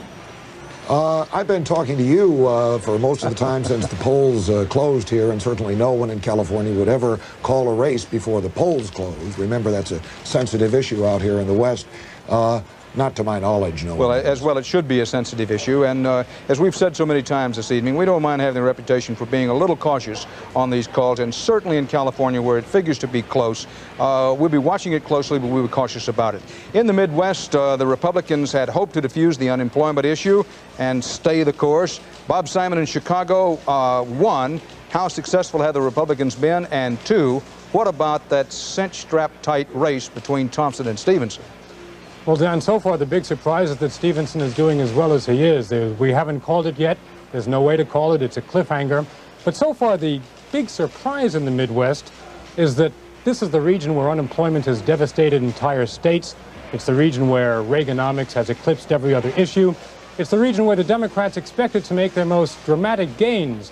And while Democrats are doing well here, as they're doing all over the country, our exit polls are telling us that Midwesterners are saying unequivocally, stay the course, believe it or not.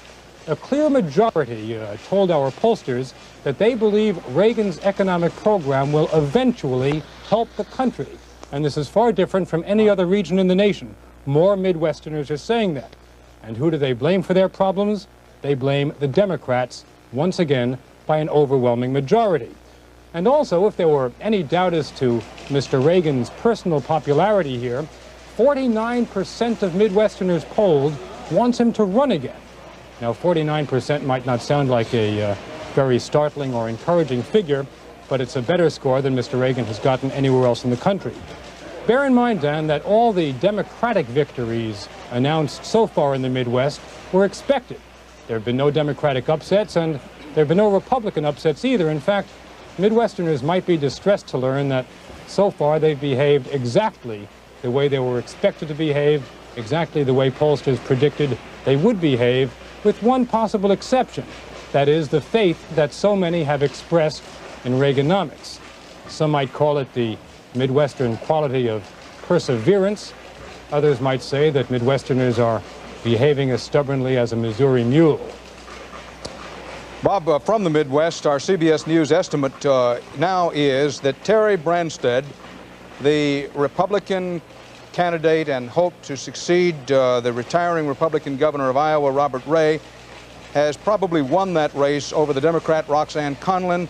We think that when it's all over in Iowa, that Branstad, the Republican, will win on the order of having a margin of 53%. Roxanne Conlin, one-time Democrat, was heavily favored there.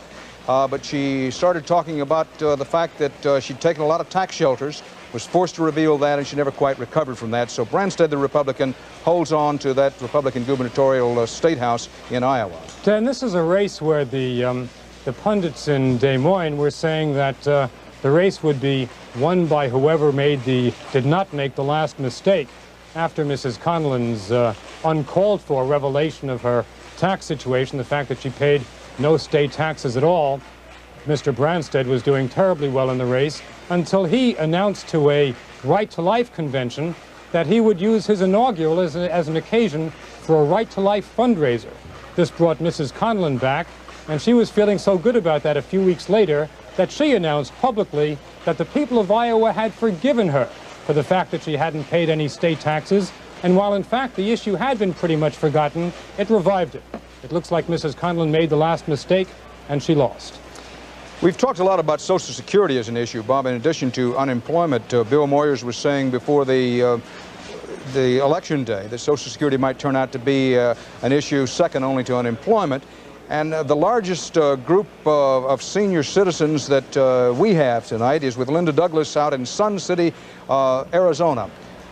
Linda, you've been watching the returns and talking with these people there. Tell us what they're thinking, what's on their minds. Well, Dan, as you may know, our exit polling shows that 48% of the senior citizens, that is the people over 60 who voted in the election today, said that Social Security is the most important issue to them. And I'd like to start off by asking Flora Seedorf, who is 79 years old, a retired office manager from Chicago, a registered Democrat. Why is Social Security of such concern to the elderly, given that your benefits have not been cut, given that each of the parties says they won't cut your benefits? Why do you worry? Why are you concerned? We're very concerned about where it's going. The proposed cut, one of them is the cost of living. And as small as it might be, it will hurt if we don't have it.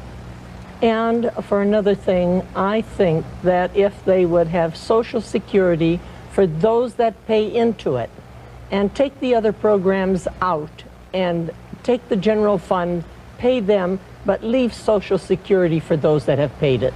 But do you, as a person who is dependent upon Social Security, feel financially vulnerable? Do you feel like Social Security, the benefits make you vulnerable? Yes, they do. Right now, Social Security, as far as I am concerned, will last about 3 weeks of the month. And the last week, I've got to go into savings. And the savings can only go so far, and then they're gone. So Flora is worried that her benefits might be in jeopardy. I want to ask Doug Morris, who is 72 years old and is a registered Republican, if you worry that the benefits will be cut, perhaps under the Ronald Reagan administration, as the Democrats have been saying they will be. You bet anybody on fixed income has got to be concerned about that, because we can't moonlight, we can't add to our income. We came here with whatever the income is, and if that's cut, and Social Security is an important part of that, that then doesn't become a matter of choice with us. That becomes a vital part of our living. And a cut in Social Security means a cut in lifestyle.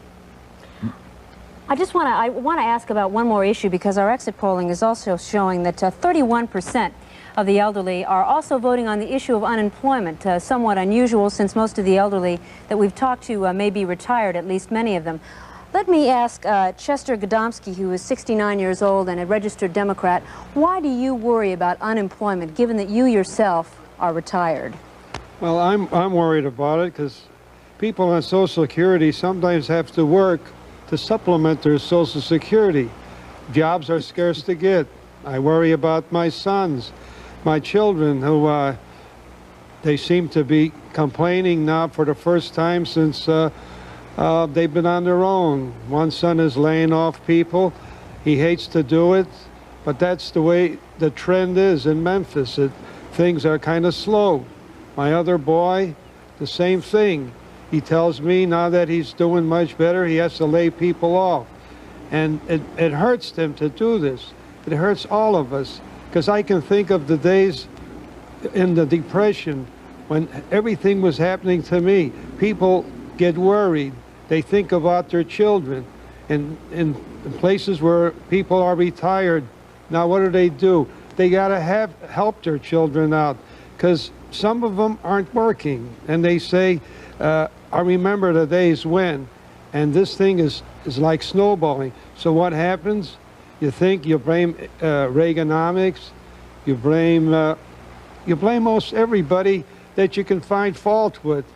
And it's not that it's everybody's fault, but we have to do something. So we try and grasp at things, and we say, well, let's try something else. And that's what we're doing right now. We're trying something else, and maybe it'll work out for us, and I hope so. Linda Douglas. Okay. Linda, I'm very much. sorry to interrupt you there, and I do hope that you'll thank everyone there, and we may be able to get back to you, but you'll understand why I'm interrupting.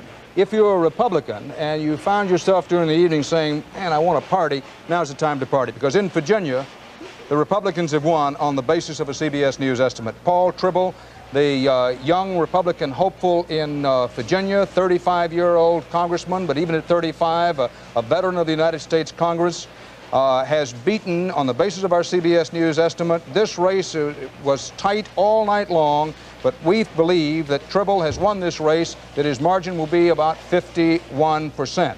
Now, Bob Schieffer, the Democrats had it good early in the South and in the East, but here's a stopper for the Republicans. It's a big stopper. Because, to me, it says that the Republicans what it means, hold on Dan, to the is the numbers, the Democrats, whatever else happens tonight, the Democrats are not going to control the Senate.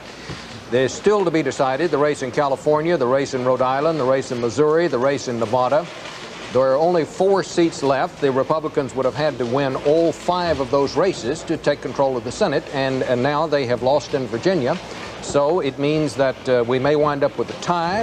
It may be 50-50 with Vice President Bush casting the deciding vote. It may wind up, well, who knows what, but it's not going to be a Democratic Senate. Bill Moyes, I've been thinking about this for some while. Paul Tribble winning in Virginia on the basis of our CBS News estimate. The Republicans have lost a number of congressional seats. We think it'll be on the order of 31, somewhere in that area. But holding on to the Senate, even with a reduced margin in the Senate, it could work to their advantage. Certainly, Senator Howard Baker might be able to get better party discipline if it's 52-48 for the Republicans as opposed to 54-46. No question about it. This race is proving to produce results with more threads in it than a Persian rug, Dan, and it's going to be a while before we can identify and separate them. But it's going to be a very difficult, straining time on the American body politic in the next 2 years. Here you have these older people, and 28%, according to our exit poll, of the total vote tonight is among older people, and that's about 8 percentage points above what's usual, saying, you know, we want to save our Social Security. Here you have Democrats winning where they should have won, because they're usually the party of employment, and they're winning in high unemployment states. You have the Republicans coming in conservative states like Virginia. They're going to do better out west than many people think. So you're going to have a very mixed tapestry here. It's going to put a strain on the system. Question: does Ronald Reagan play the defiant president with a small lead in the Senate, fighting the Democrats in the House?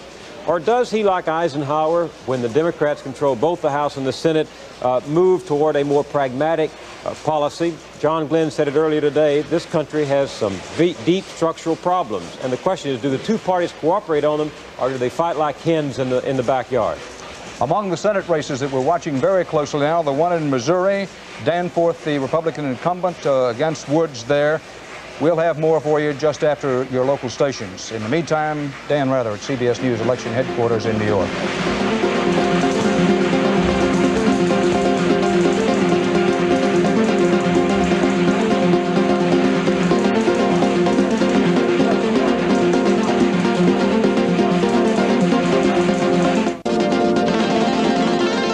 Election night 1982. From CBS News Election Headquarters in New York, here again is Dan Rather. It is 11:30 p.m. Eastern Time, and I know you've been listening for a long time, perhaps, and watching for a long time, and you're saying to yourself, well, I don't know whether I should can it and pick up in the newspapers tomorrow morning or stay with it. Stay with it.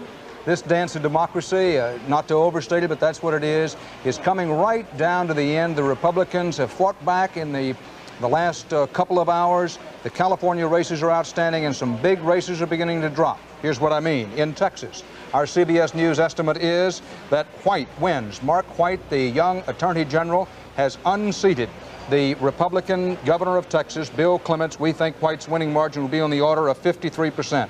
Keep in mind that Clements spent about $15 million in a losing campaign for the Texas governorship.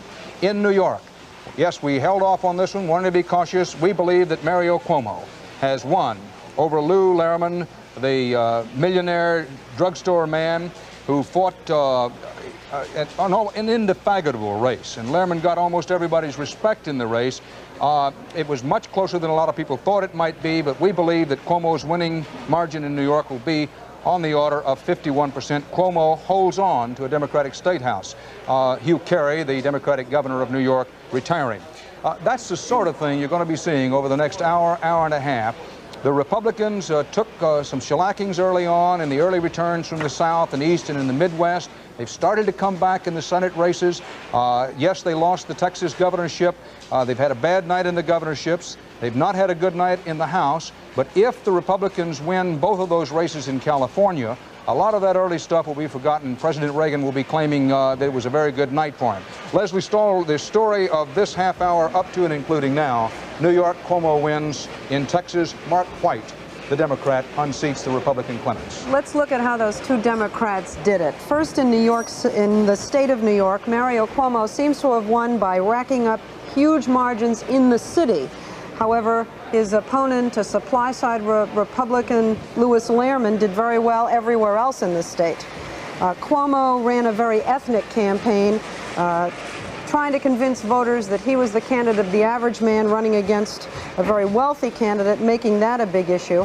Crime was also an issue. The death penalty, Lehrman supported it, Cuomo against it. But polls consistently showed that jobs and the economy were the main issue on the voters' minds in New York. Mario Cuomo and Louis Lehrman ran the kind of campaign that everybody wishes everyone would run. They really talked about issues. Cuomo, a liberal Democrat, against a real supply-side conservative Republican, and the liberal Democrat has won in the state of New York. In Texas, it was a case again of a Democrat against a conservative Republican, but in this case, Mark White, the Attorney General, who, according to our CBS estimate, will win with about 53% of the vote, was a conservative Democrat and seems to have won by not only pulling out traditional Democrats, liberals, Hispanics, blacks, but also by capturing the conservative Democrats in the state. Bill Clements was the first Republican governor of Texas since Reconstruction, and he had won last time by getting those conservatives. Clements himself a big issue in the campaign because of his blunt speaking style and because he seemed to represent pro-business interests in the state. Mark White, a big upset. Ronald Reagan campaigned in Texas for Bill Clements. A big loss for the Republicans tonight. You know, the convention, the Republican convention, is going to be in Dallas, and the White House was hoping that Bill Clements was going to be the host. It's going to be a little strange having a Democratic governor as the host of the Republican convention. Well, Lesley, I have to think that the honeydew factor in Texas, while it didn't win for Bill Clements, it did keep him close. And here's what I mean. Rita Clements, Governor Clements' wife, was in that campaign from the word go, right at his side, helping him, saying to him quietly, honey, do this, honey, do that. And Bill Clements did it, and that was one of the reasons he hung close with Mark White as long as he did. He also hung close by spending $12 million, an extraordinary amount of money. Well, you say 12. I think when it's all in total, it'll be closer to 15. And by be yourself is the worst advice some people can give themselves, and that's what happened to Bill Clements. Well, Bill, in Pennsylvania, Dan. Oh, hold on. Go ahead. Did you have the Thornburg race? Go ahead if you do. Okay, we have. Rave on. We have finally at last popular Republican incumbent in Pennsylvania, Richard Thornburg, according to our CBS News estimate, winning. The estimate is that he will win by 59% of the vote. A very popular governor, won his stripes over the 3 Mile Island incident. Sorry, 49%. 59%. I'm a little confused. I think he's going to win whatever the... Well, Lesley, it's easy to get confused, but let's pause for 1 second. We think Thornburg will win the race on the order of 51% to 49%. Okay, thank you. 51%. Well, then that's closer than we had expected because he came into this race with everyone saying he was going to have it easy. He ran against a Democrat who pounded away on the Reaganomics theme, had nothing else to run on. His name was not even known in the state. His name is Alan Ertl, but no one in the state could pronounce it. And just by pounding away on that one theme, jobs, he managed to come up pretty close to a very popular Republican, but the Republicans do hold on nevertheless in Pennsylvania. Well, Lesley, I think everybody can understand why at this hour of the night, and with as many of these gubernatorial races you've had to cover, a little slight confusion certainly we could all understand. Even in my mind, Texas, Mark White, the Democrat, has picked it up from Bill Clements, the Republican. Pennsylvania, Thornburg, the Republican, in a closer than expected race, holds on. Illinois, that close remains tight. California, still out. It may be a while before we know. In New York, Cuomo has won. Now, Bob Schieffer, none of this, these results in these gubernatorial races, obscures that big Republican victory in Virginia, Paul Tribble, coming on there. I wonder, Chuck Robb, the Democratic governor in Virginia, has been thinking of himself as a future Republican hopeful. He's now got some competition. I would think young Paul Tribble will be talked about as a possible future presidential potential. Well, I'm not sure you could talk about Tribble yet, but I think Tribble is going to be very glad to win this victory. This was one that was very close all the way. Dan, let me just throw one little thing into the mix on this Clements-White race down in Texas. Leslie will be interested in this. I talked to a friend of mine down there today, and I said, who did you contribute to? Who did you make a contribution to in the campaign? He said, and he's a conservative Democrat, and he said, oh, I had to contribute to Clements. And I said, well, what are you going to do if Mark White wins? He said, oh, it's very simple. He said, I'll head up the Make Up with Mark committee. So we may see a Make Up with Mark committee down there. That was a tough one. Well, you know, Mike Wallace made a good point earlier. The Democrats have been poor-mouthing about money, but certainly they weren't short of money in Texas. Yes, Clements, the gubernatorial candidate, had plenty of money. He's what's called in Texas a unit player being one whose personal wealth is $100 million or more, and Clements was widely thought of as being a unit player down there. But Lloyd Bentsen, you have to figure that Lloyd Bentsen, well-organized, extremely well-financed, helped pull Mark White along in his winning gubernatorial race, an uphill race. I think if there's anybody that the Republicans are going to hang the goat horns on this time, it's going to be Jim Collins, the man who decided to run against Lloyd Bentsen and decided to run against him as a liberal, tried to picture Lloyd Bentsen as a liberal, which I'm sure came off as sort of silly because Lloyd Bentsen is not a liberal, but what he did do, it caused Bentsen to go out and raise an enormous amount of money.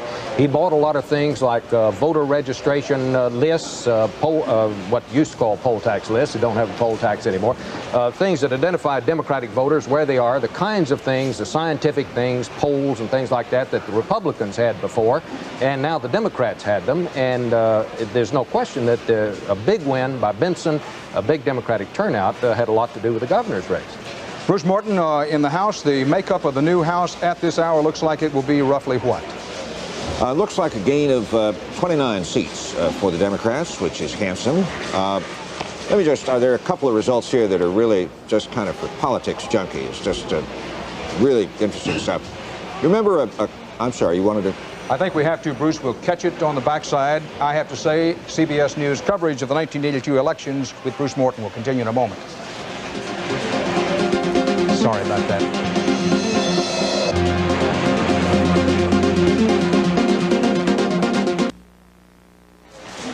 The Republicans continue on their way back in Rhode Island. This is a race that has gone right down to the wire. Our CBS News estimate is that moderate Republican Senator John Chafee has won in Rhode Island, whipping Julius Michelson, the former Attorney General and a labor lawyer. We think that Chafee's margin will be 51%, but we can well believe that he'll take it, the Republicans will take it, and Ronald Reagan will take it.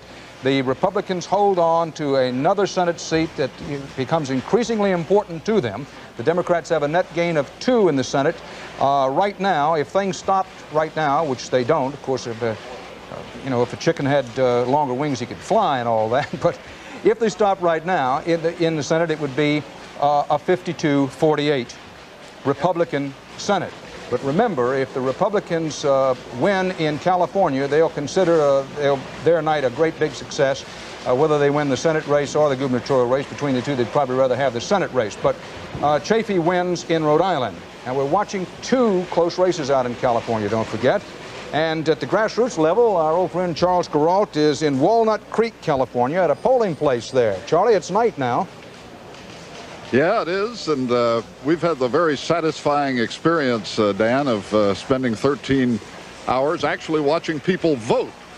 This is garage, as you can see. The polls have closed now, so it's just back to being the McDowell's Garage on Rock Oak Road. But yesterday, a fireman named Steve Pollock came around here and turned it for one day into an outpost of democracy. Steve Pollock is the man who sets up the voting booths in this part of Walnut Creek, and he turned a lot of ordinary places yesterday into special places.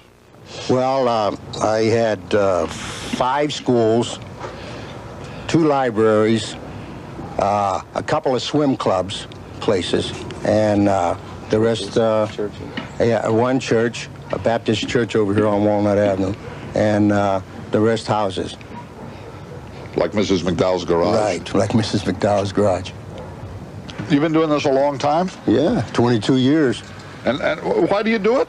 Like to get the vote out so people won't have no excuse. And being a public servant, when you're asked to do it, Steve Pollock has the right idea, of course. It takes a little work to keep democracy alive. While Steve and his son-in-law, Richard Dooley, hung the curtains on the voting booths, Margaret McDowell moved the bikes out of the garage to make room for the voters, and her son Bob brought in a big cardboard box, ordinary carton, transformed into an icon of freedom by 2 words printed on it: ballot box. It's kind of a nuisance to you. Why do you bother with it? Well, now that I'm working, I get to see my neighbors. A chance to see the neighbors, or a good excuse for tidying up the garage. Really, it is much more than that. We found it to be somehow inspiring when, at exactly 7 o'clock this morning at 230 Rock Oak Road, Margaret McDowell lifted her garage door to find 5 neighbors waiting. She said to them, "The polls are open." She walked out and put up the flag, and the thing had begun, this infinitely important thing, which has now been going on all day amid the fire logs and the picnic hampers and the weed killer, the things people keep in garages, and a Honda motorbike young Bob McDowell is trying to sell. He's not asking much, but it needs a new clutch. And Dan, if you multiply this little ritual of democracy by 173,000, the number of precincts in America, you get an idea, really, of the power of this thing we have all experienced today, a national election. Charlie, my friend John Thompson, the basketball coach at Georgetown Call, wants to know if you can dunk in that bucket right behind you. It's 1/2 foot lower than a regulation basket. Bob McDowell said he put it up that way on purpose. We'll have more CBS News coverage of Election Night 1982 in a moment.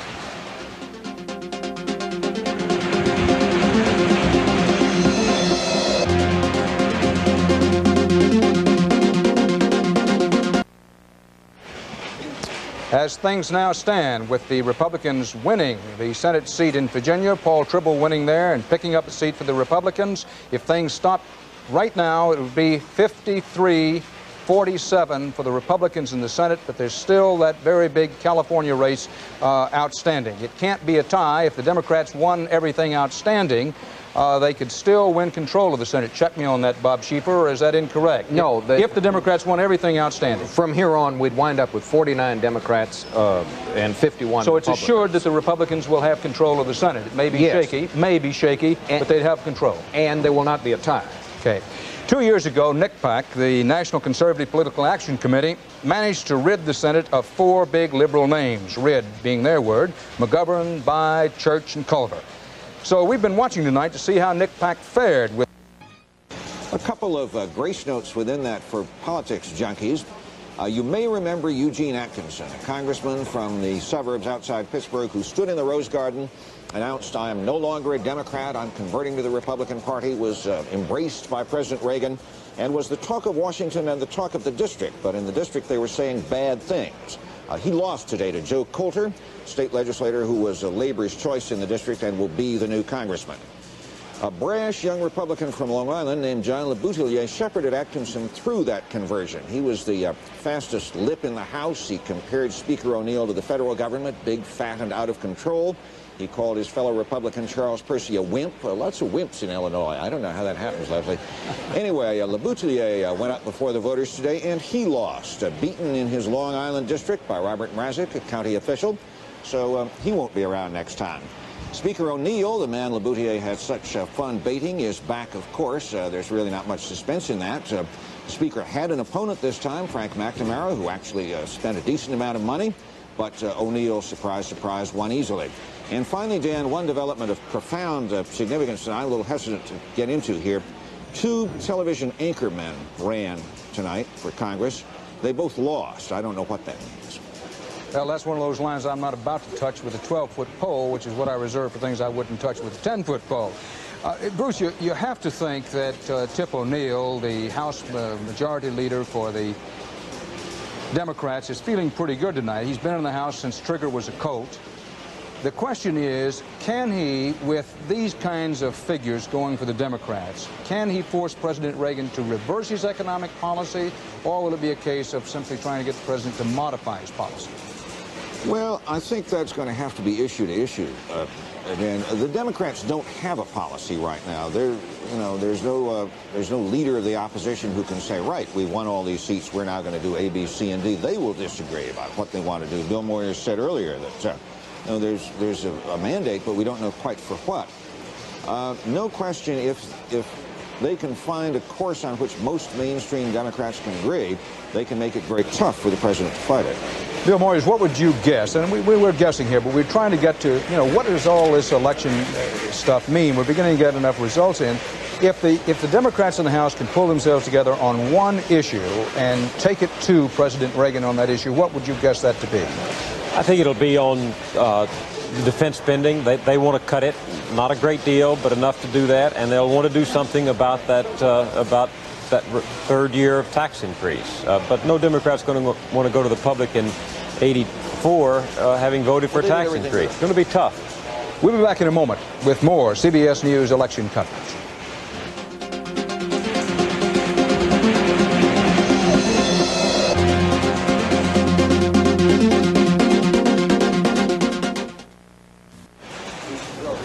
Well, that noise you perhaps heard, the popping of champagne corks in and around the White House, because in California, in the Senate race out there, our CBS News estimate is that Pete Wilson, the mayor of San Diego, not only has beaten Jerry Brown, the retiring Democratic governor of California, but perhaps has beaten him by a wider margin than was generally thought might be the case.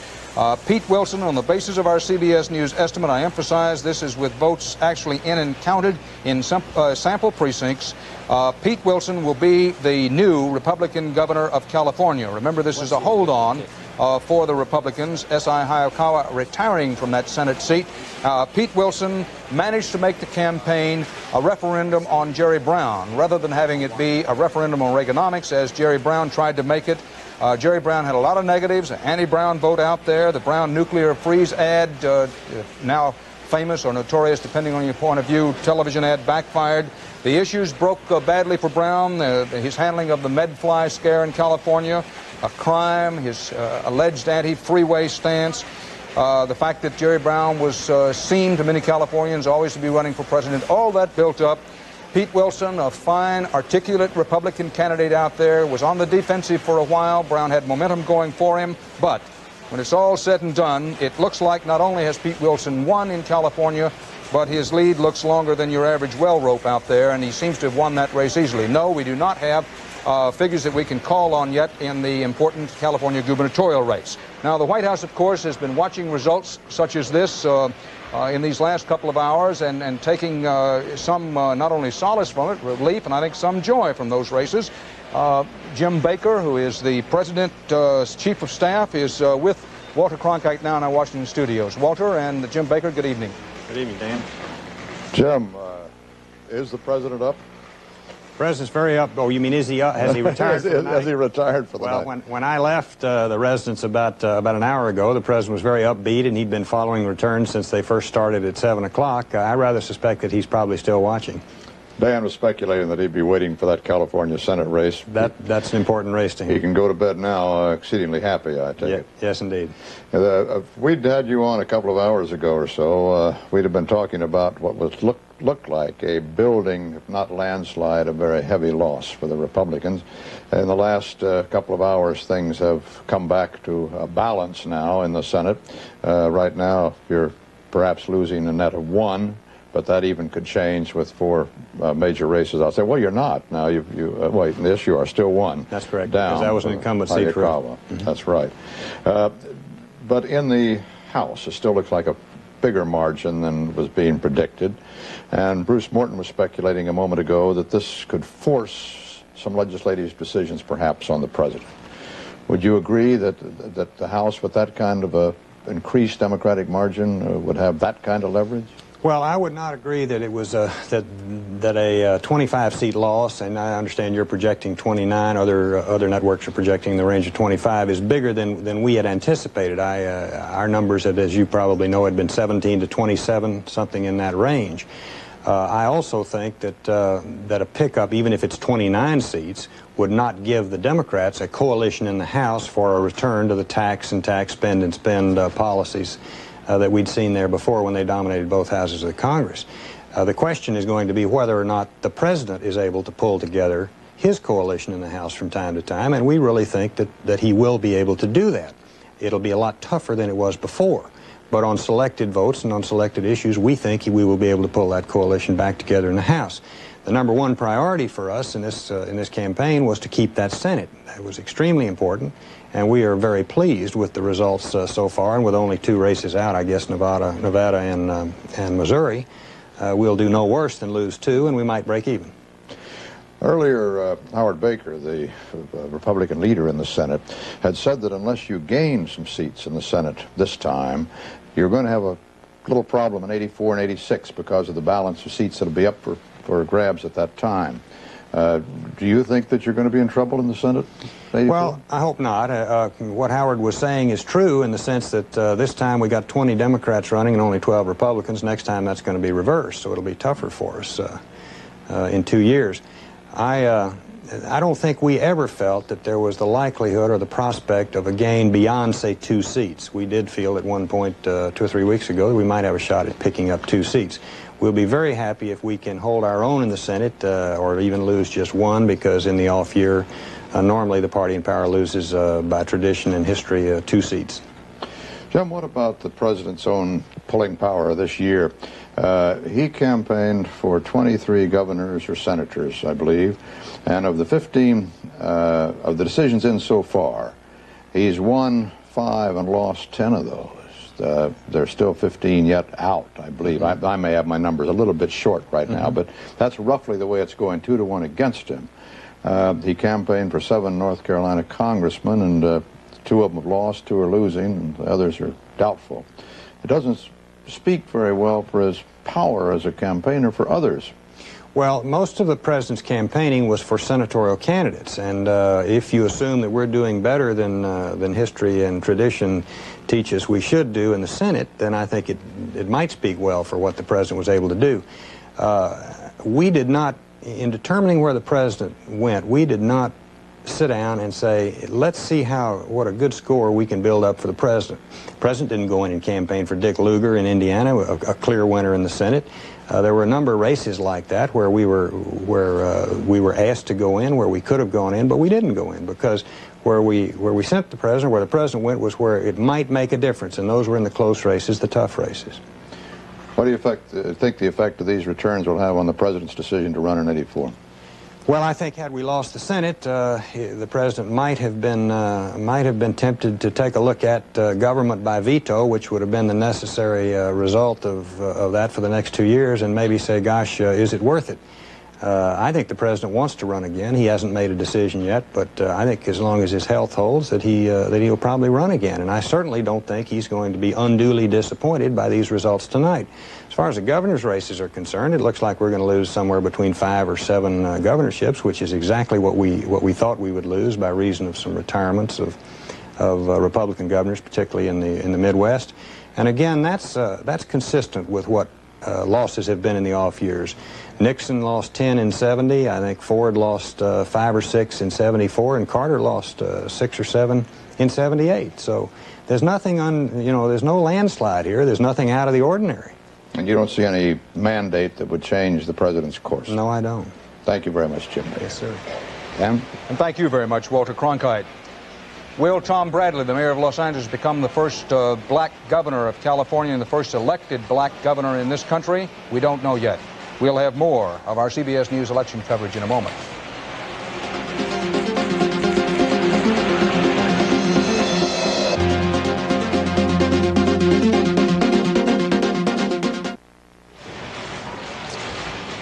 Well, Pete Wilson appears to have beaten Jerry Brown in the California Senate race. They're taking no prisoners in the Senate races in Missouri and Nevada, not if you read the returns, because both of those races breathtakingly close. In the New York governor's race, our CBS News estimate has been that Mario Cuomo has beaten Louis Lehrman, the Republican, by 51 to 49%. This race was too wild for the West and too fast for the movies in terms of money spent, in terms of charges made against one another. And this gives you an indication of just how bitterly fought it was. Morton Dean, our CBS News correspondent, reports that there are indications that Lou Lehrman will not concede the New York gubernatorial race, but may seek a recount. Now, that's not for certain, but that's Morton Dean says that there are indications that may happen. It was a race in which tremendous sums of money were spent, including about $4 or $5 million of Lou Lehrman's own money. Throughout the evening, Mike Wallace has been explaining how big money worked in this election, the most expensive off-year election of all time, and perhaps the most expensive election of all time, bar none. It's such a big story this year that Andrew Rooney has also been keeping an eye on the cash box. Andy? Dan, there's been so much talk about money tonight, you'd think we were covering a football game or a baseball game. I'm just amazed at all the money the candidates spent this year. Makes me nervous to think a political office is worth that much. Louis Lehrman, you say, spent $7 million of his drugstore money trying to get to be governor of New York. Why would anyone want to be governor of New York that bad? I'd pay $7 million not to be governor of New York. Mark Dayton spent $6.5 million of his family's department store money trying to get to be senator from Minnesota. $6.5 million, that's a lot of ladies' lingerie, and he lost. I think most Americans hope the candidate who spends the most money loses. I know I do. On the other hand, of course, you figure that if a rich candidate gets elected, he won't have to steal. I was looking at the 1980 election figures. Of the 10 candidates who spent the most money trying to get elected to the Senate, 5 of them lost. I like that. It proves money can't buy bluebirds. The losers always have a hard time paying off their campaign debts, of course, after the election, because no one wants to help them anymore. I don't worry about them. What I worry about is how the winners pay off their debts, Dan.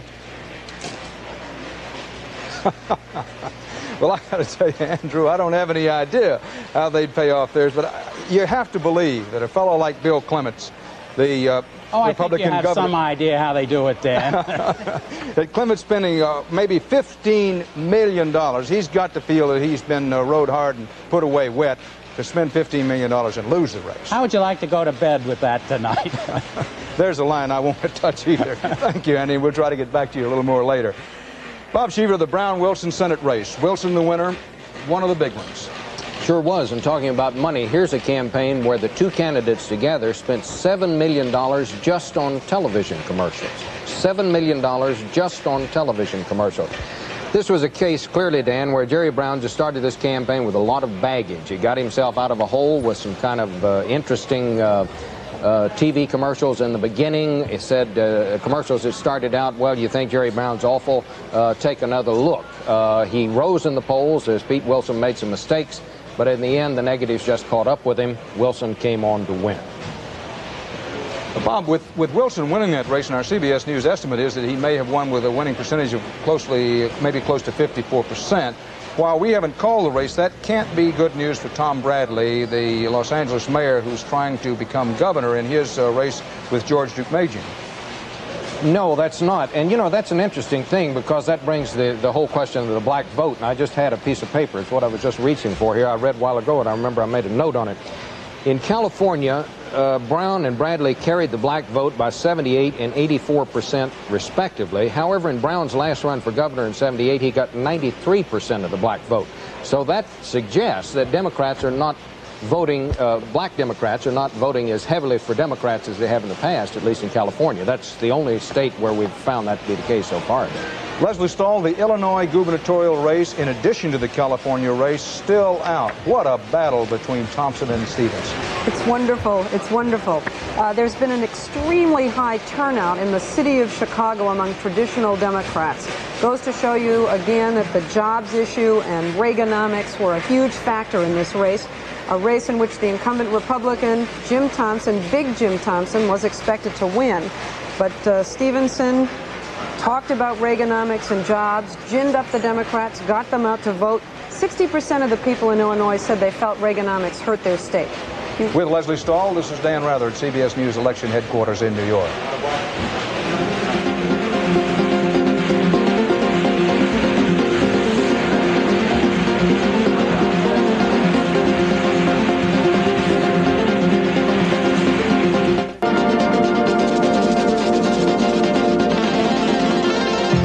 Election night 1982. From CBS News election headquarters in New York, here again is Dan Rather. Well, it's 12:30 a.m. in the East. Looking ahead, still 8 gubernatorial and Senate races to go. But let's look back a little at the message from the voters so far tonight. The House, no question about it, new ball game. The Democrats definitely increased their majority in the House and probably to the point of policy control. They may pick up as many as, say, 29 seats in the House. The Senate, relatively unchanged. Republicans retain control in the Senate, particularly since Wilson has won the race in California. The gubernatorial races, big wins for the Democrats tonight, as expected, but the results are still out in 2 of the biggest of the 10 states up tonight, California, and most surprisingly, the verdict is still out in Illinois. The Democratic leader in the House of Representatives, Representative Thomas P. Tip O'Neill, must be pleased with the results of tonight's balloting. And a smiling Tip O'Neill has just gotten his microphone on and is with Walter Cronkite in Washington. Walter? Yes, he is a smiling Tip O'Neill tonight. You've got, according to our latest estimate, a gain of 30 seats in the House, much more than you'd anticipated. Well, you're a little ahead of us. We, when I left the Capitol and talking around the nation to the various members, we had, I think it was 24 and 4. So we're at 20, but you're ahead of us. We're give or take 6 on that, so it could come down to 24. You've got a bigger margin than some people anticipated you might have coming up in the 93rd Congress now, 98th Congress now. What are you going to do with that? Do you think? Well, first of all, well, I'd hate to say on that, you know, the Reagan people, particularly the pollsters, were saying that we were going to lose 40 seats, and we kept saying that we were going to win somewhere between 12 and 15. We were both playing games, to be perfectly truthful. We both put it in the middle at about 50, at about 25, rather. So if we were down 15 or down to 12, we could have claimed a victory. But the interesting thing about it is this. This is double the vote that any party out of power ever got in the second term of a president. The average is 11. So we'll have about 30. For the first midterm after the president's election. Right. With this, are you going to finally find you have no more problem with boll weevils with recalcitrant Democrats? We didn't have that too much trouble in the last couple of months. As a matter of fact, as we analyzed the boll weevils, there used to be 43 of them that we would count on. And in the last 2 or 3 votes that we had, we lost 26 of them.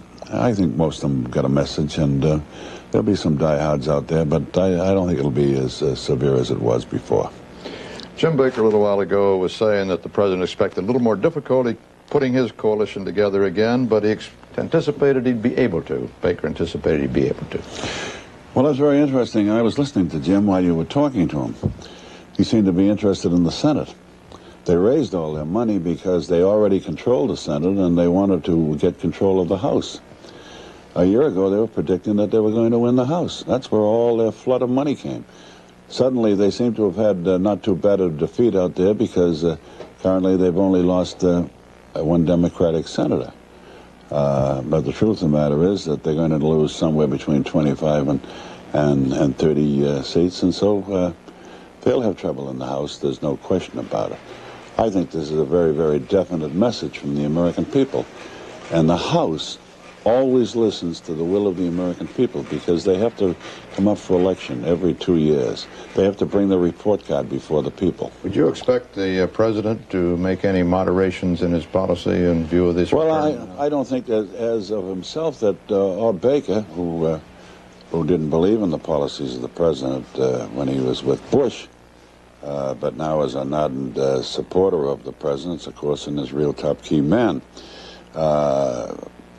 He is very reluctant to change anything. He truly believes in his policies. But the interesting thing is that we had a training bill which we passed in the House and went to the Senate, and the Senate went down and had to push it down his throat in order to get him to sign that bill.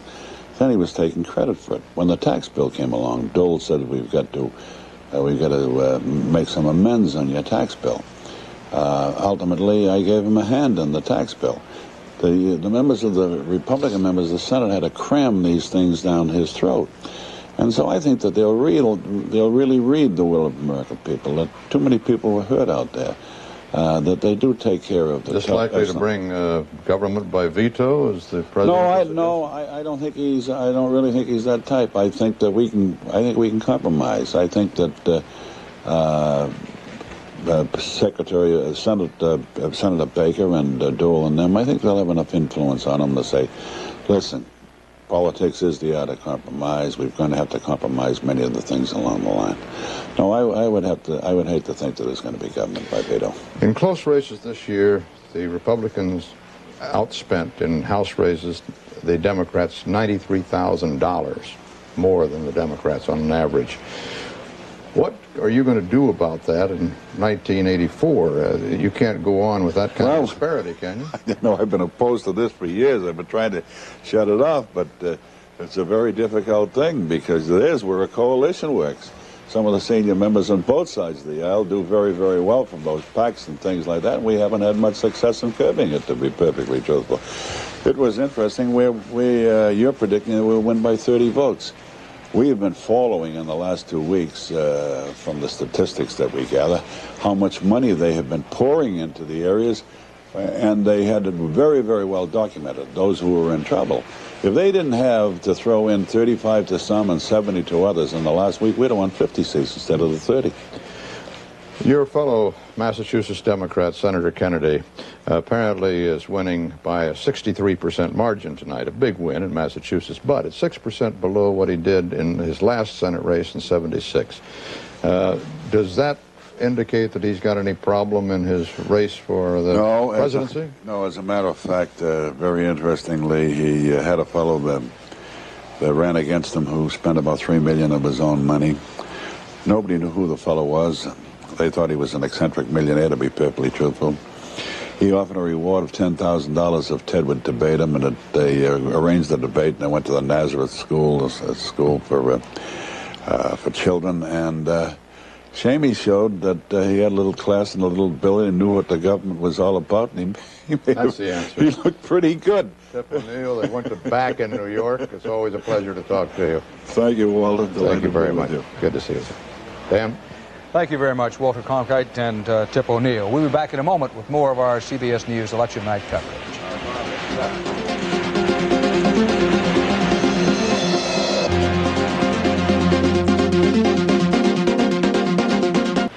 In the New York Senate race, our veteran CBS News correspondent Morton Dean has swooped on that story like a hawk on a rabbit and reports to us that Republican candidate Lou Lehrman is requesting the voting equipment in New York State be impounded and that Lehrman will demand a recount, which Lehrman, is convinced he will win. Lehrman, correspondent Dean notes, has charged that there have been irregularities, especially in the counting of absentee ballots. Our CBS News estimate is that Mario Cuomo won the New York gubernatorial race with a winning margin of about 51% to Lehrman's 49%. A large voting bloc in New York and elsewhere, 12% of the national vote, it's estimated, comes from black people. In 1980, blacks voted heavily against Ronald Reagan in a losing cause, and they seem to have voted very heavily in today's elections in all sections of the country. Rita Flynn is in Washington with a group of black voters in the nation's capital. Good evening, Rita, and good evening to all of those who've waited so patiently there in the studio with you. Good evening, Dan. Blacks do seem to be the one clear group in this country that are basically saying it's time to change course. The four people we have with us tonight all voted, and they say that they were very, very eager to do so, more so than even they have been in past elections. Let's talk first with Virginia Beverly, who is a single mother of 5, depends on a lot of public assistance. When you went into the polling place today, to what extent was Ronald Reagan and Reaganomics on your mind? Very much. He was very much on my mind. How so? What were you thinking? Were you casting a vote against him or what? I was casting a vote against him. I felt that my voice had to be spoken out, as many other blacks, that something was wrong with the way his Reaganomics or his economic plan was going. Ralph Moore, with us from Baltimore, where he is a community activist and works for a housing aid center. You come into contact constantly with the unemployed. You work in areas where up to 60% of the people are unemployed.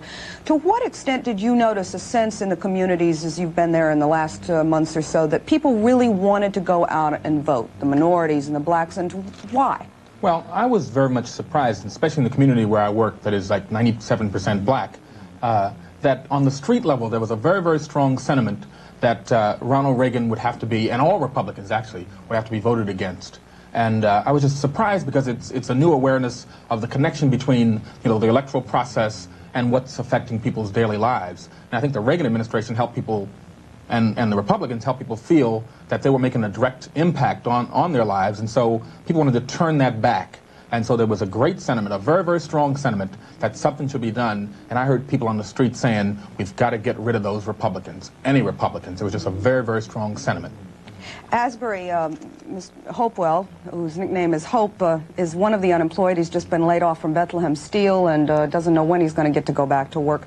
We are showing in the CBS poll information that 61% of the blacks who are voting basically say that the #1 issue is unemployment. Was that the #1 issue for you today? And what do you expect is going to change, if anything? What basically are you looking for with what we're seeing as Democratic gains? That was definitely the main issue for me when I went to the polls today, and I know that it weighs heavily on the minds of other blacks who were employed at Bethlehem Steel and who are now laid off. We have workers there with 20, 25 years experience who are skilled workers. They're laid off. Some of them have lost their homes. Families have broken up. And they felt that there was only one way to change the things that were going on now, and that was to vote, and vote opposing Reaganomics. So basically, though, how do you see that this election is going to change your situation? You're out of work and you haven't been told any indications of when you might get to go back. Do you expect somehow a miraculous change in your own situation? I don't necessarily expect a miraculous change, but I feel that the change would have to begin with this election and carry over to the election of '84. Okay. With us also is John Tolbert, who is a real pillar of the community in Leesburg, Virginia, where he's a member of the town council. Mr. Tolbert also owns his own catering firm. Basically, things seem to be going all right for you in your life. When you went into the poll today, into the voting booth, were you thinking of sending a message, and if so, what was it? Very much so. I thought it was time for a change rather than stay on the course. And I was more impressed by seeing that the senior citizen would not get the cuts in Social Security. That was one of my greatest concerns. Well, how much was Ronald Reagan on your mind? Were you angry? On my mind? Mm-hmm. I had completely dismissed him from my mind. Angry at him, basically? I won't say I was angry, but I just put him aside. All right. I think anger was something that existed for many, many black people, though, and I think he was very much on a lot of our minds, and I think there was a great concern that he seems to be the most anti-black president that I can recall, and I'm sure that many, many people can recall. I think people in this room at least were voting their frustrations today when they went to the polls. Back to Dan in New York. Rita, just before we leave there, the gentleman said that President Reagan was perceived as the most anti-black president in a long, long while. And I'm interested as to why, because I know that with President Reagan, he continually says that he's surprised and very disappointed to hear any black person say that. Well, of course, Mr. Rather, actions always speak louder than words. And, Ronald Reagan seems to have an incredible tolerance for high unemployment, a 10.1% rate overall nationwide, and yet in the black community it's 20%. He also doesn't seem to have an urban policy, for instance, and most black people live in cities. And in fact, he even tried to propose that the federal government funds were hurting cities, and that was one of his theories that he was trying to send out, and that got repudiated. But I'm just saying, on a lot of different things, even on a lot of the appointments that he's tried to make to various commissions and to government bodies, on this business with the granting tax-exempt status to colleges that discriminate along religious and racial lines and all that kind of thing. There are just a lot of actions that you get a very, very strong impression from Ronald Reagan that he doesn't really care for black people, and that you really can't say that if you're going to be president of the United States, but you can certainly do a lot of things, and we can feel a lot of the messages that are coming across. No matter what he says to the contrary. Right. That's right. Thank you very much, Rita, and the entire group there. Another key voter block, if you want to talk about blocks tonight, is the blue-collar worker, particularly with the high employment rates in many sections of the nation. In Michigan, where the unemployment rate is 15.9%, that's on a statewide basis. Barry Peterson is with the folks in Willie's Bar in Wyandotte, a suburb of Detroit. Barry? Well, Dan, there's been some cheering and some sadness here as the voting results have come in. Let me ask of the people we have here, let's start with Gay Gibbons. Gay, you're a third-generation Democrat. You defected in 1980 to vote for Ronald Reagan, and you're back in the Democratic fold this election. Why? The Republicans totally failed me. I just don't believe in anything they stand for and hope that Blanchard can do it. Blanchard is a Democrat, and Michigan is failing. We're in desperate straits. You don't believe Reaganomics will work? You're ready to leave? Absolutely not. I don't believe in Reaganomics. He's 2 years into the office, and I just don't believe he's done anything. He has not impressed me in any way. Tom Tolstorff, you voted for Ronald Reagan in 1980. You stayed Republican this year. What do you think about that? Well, it's a shame that the unemployment issue has become a big factor in hurting Reaganomics, because his other policies that he's carried on are coming true, which is lower interest rates and also lowering of taxes. So therefore, I'm sticking with it. You've got a job. You work for Ford Motor Company. Right. You've got a place to go and work tomorrow morning. How much is that a part of your decision? It is a factor, but I'm also sticking to the fact that at the turn of the new year, Reaganomics and his issues will come true, and we should have a better year in '83. Sally Weinclaw, you've got a job too, but you didn't want one. You wanted to be retired by now, and you wanted to be living on your husband's income, but he was laid off a couple of years ago from the Chrysler Motor Company. You voted for Jimmy Carter in 1980, and you stayed Democratic this year. What do you think about Reaganomics, and do you think Ronald Reagan got a message tonight? Well, he had it for 2 years, and it went downhill. How low can you go? Phil, Norman, a year and a half without a job, worked in an industry that supplied auto parts, voted for Ronald Reagan in 1980. What about 1982? I had a change of heart. I got pretty fed up with him. I thought that continuous business were just around the corner. I don't believe in it anymore. I don't believe in Ronald Reagan. You know, I like the guy, but he's a strong man, but it's, like I say, his policies I can't agree with.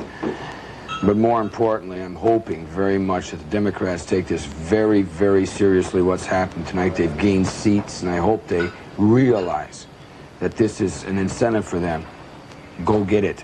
We need jobs, and that's what we need. And I hope they don't take this lightly. I hope they don't sit back on their laurels and make deals with the Republicans. I hope they know that this is a time for them to get it, because now I am completely Democratic. I tell you, we got to change. And as far as I'm concerned, a year and a half out of work, I don't want any more to do with the Republicans any more than I want an eyesore tonight. So I don't want either one. Okay, I would say of the many people we've talked to, a little Wally's tonight, Dan, what Phil says has been echoed over and over again. Give us jobs. That's what they want from here.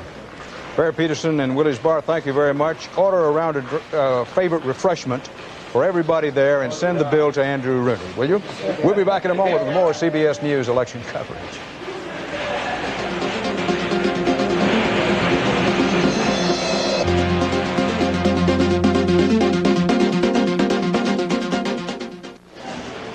Well, something's got to give very soon in those Illinois and California gubernatorial races, but nothing so far. This is Dan Rather at CBS News election headquarters in New York.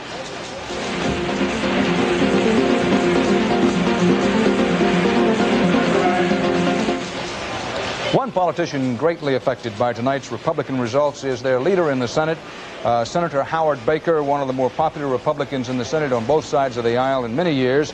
And he's in Huntsville, Tennessee tonight as a guest of Walter Cronkite in Washington. Good evening, Senator Baker. Walter?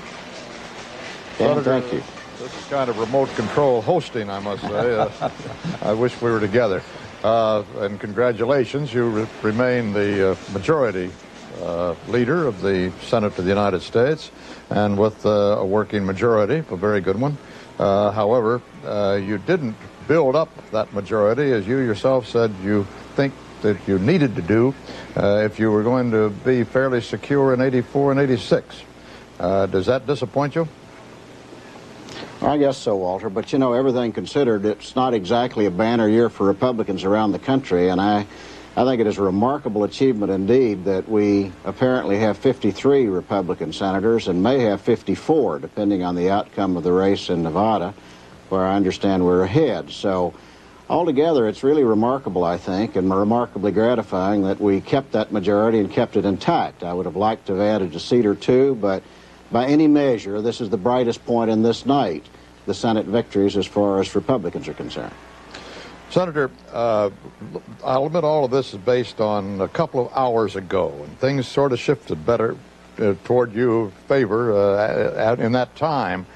But a little earlier tonight, Bill Moyer said that this was a fight tonight for the soul of the Republican Party. And Bob Dole said, I heard a quote, that he said that Howard Baker was going to have to call some shots in the Senate now on the basis of what he considered something of a mandate from the people regarding mid-course corrections, as it is called in the president's policy. Jack Kemp said it from the other side, we're going to have to get back to fundamentals on the tax cuts and so forth. Do you think you've got to fight for the soul of the Republican Party? Does this election in 82 cause a further schism in the party? No, I don't think so. On the contrary, I think that what happened in 1982, while it may have been a referendum on Ronald Reagan and his administration, was also a referendum on a very independent and a very separate Republican majority in the Senate. And it's heartwarming to me to see that the country apparently spoke with approval of the contribution that the Republican majority in the Senate made to the formulation of policy in this country over the past 2 years. We'll continue to do that. And Bob Dole, chief among them, I think, especially in tax policy, will continue to say his piece, and I will continue to support him. But it is really, I think, the most satisfying thing in my political career to be able to infer from the result tonight that the country perceives and understands that the Republican majority in the Senate is an independent political force, and that we have, in fact, performed in a way that they approve. Now, that's not going to be changed in the next 2 years, and in the next 2 years, we'll have things that we agree with the administration, and on occasion, things that we disagree with. But I expect that, based on the experience we've had so far, that we'll get along a lot better with the White House in that respect than we will with the House of Representatives. My one fear out of this whole thing is that since the country has spoken in two ways, since they have given the Democrats an increased majority in the House and let us keep our Republican majority in the Senate, that will not lead us into 2 years of confrontation. I hope we don't make a political football over great issues that we've got to solve, great problems that we've got to solve in the next 2 years. Social Security comes to mind, defense spending and tax policy, of course, come to mind. But I watched Tip O'Neill a little while ago, and I must say to my friend Tip that, you know, we each owe an obligation to the country, in addition to the obligation we owe to our party. And I'm not trying to lecture the Speaker, he knows that, but the one thing we mustn't permit to happen is for the two bodies to be in conflict to the point where we immobilize the functions of the Congress. You say you hope that will be the situation. Realistically, what do you expect in your relations with the House? I don't know, Walter. You know, our personal relationship will continue to be very good. I have a fond affection for the Speaker, but I was more disturbed in this campaign by the repeated reference to Social Security by the Speaker, by Jim Wright, by Ted Kennedy and others than perhaps anything else, because it had been my hope, and I'm sure the President's hope, that we could depoliticize that issue and move together to try to solve that. But it became a very distinct political football, and I hope that doesn't signal what's going to happen in the future. So I reiterate, I hope that doesn't happen, but I can't honestly tell you I'm sure it won't happen. Senator, I'm sorry, New York's asking for it back, so our Huntsville, Washington visit has to be brought to an end. Thank you very much. Come back. Thank you very much. Bye-bye. Thank you, Walter and Senator Baker. This is Dan Rather at CBS News Election Headquarters in New York.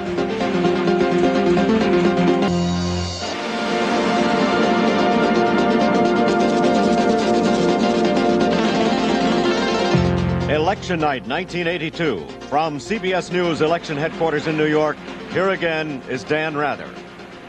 It is 1 a.m. in the East, and all told, tonight's Senate, House, and gubernatorial races with two big state houses, Illinois and California, still to be decided, were to add up to a nationwide referendum on Reaganomics. So, what has happened?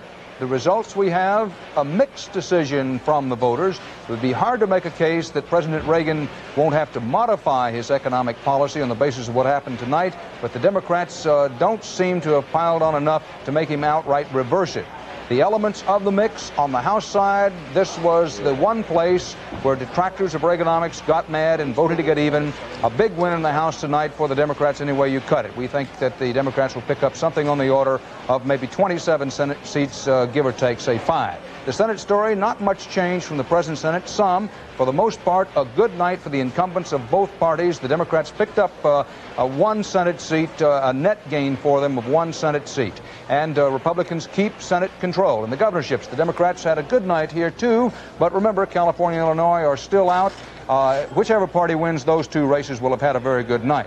With that in mind, the Democrats picked up 7 state houses. They lost 1, a big gain of 6 in the state houses so far. But let's try to catch up on the late results. First, in the Senate, Bob Schieffer. Dan, we have 1 Senate race that we have not called, and that was out in Hawaii. Matsunaga has won as expected. This was perhaps the safest seat in all the Senate. His opponent there, Mr. Brown, spent $300 to get the Republican nomination and said that's enough. He refused to spend 1 cent in the general election. And Matsunaga, a very popular senator, won. He's also a liberal, and it has been a very good night for liberal senators. Remember, Dan, back in 1980, this was the year that all the Republicans were saying that the liberals would lose in '82. They'd pick off the rest of the liberals. Well, let's look at how the liberals have done tonight. Liberal senators have won going away. And about this point, I expected we'd see a little graphic that was going to show all that, but there must be a good reason for not seeing it. Be that as it may, liberal senators have won. People like Regal out in Michigan, people like Sarbanes in Maryland, all those people that were supposed to be 2 years ago targets of the conservatives, the NICPAC people, were supposed to lose. They all won tonight.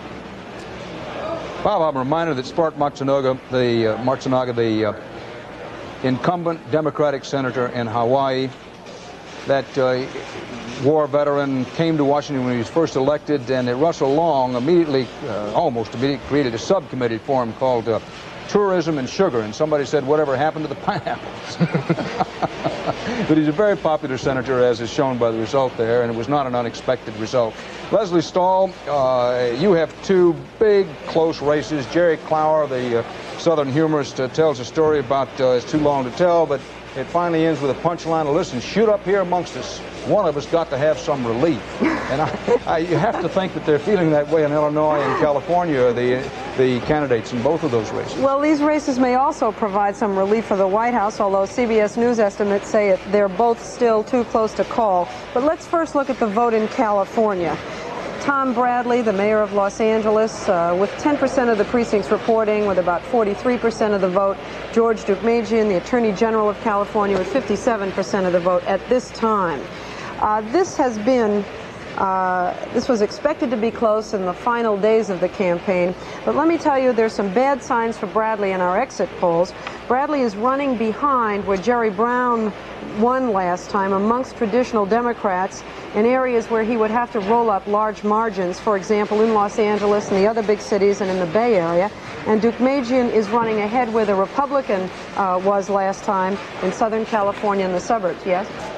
Leslie, forgive me for interrupting, but very good news for the Republicans. In Missouri, Senator John Danforth appears to have pulled it out against a very tough Democratic opponent, Harriet Woods, so-called give 'em hell Harriet Woods. She ran a Harry Truman kind of campaign, blunt, direct, took it to John Danforth. A lot of Republicans thought this one was sayonara and goodbye, but our CBS News estimate is that Danforth will, after all is said and done, will have won it with a margin of about 51%. Well, Bob Schieffer, there's another cause for celebration on the part of the Republicans. It certainly is, and here's another surprise, Dan. On a night when women have been voting for Democrats around the country, we've talked a lot about this gender gap.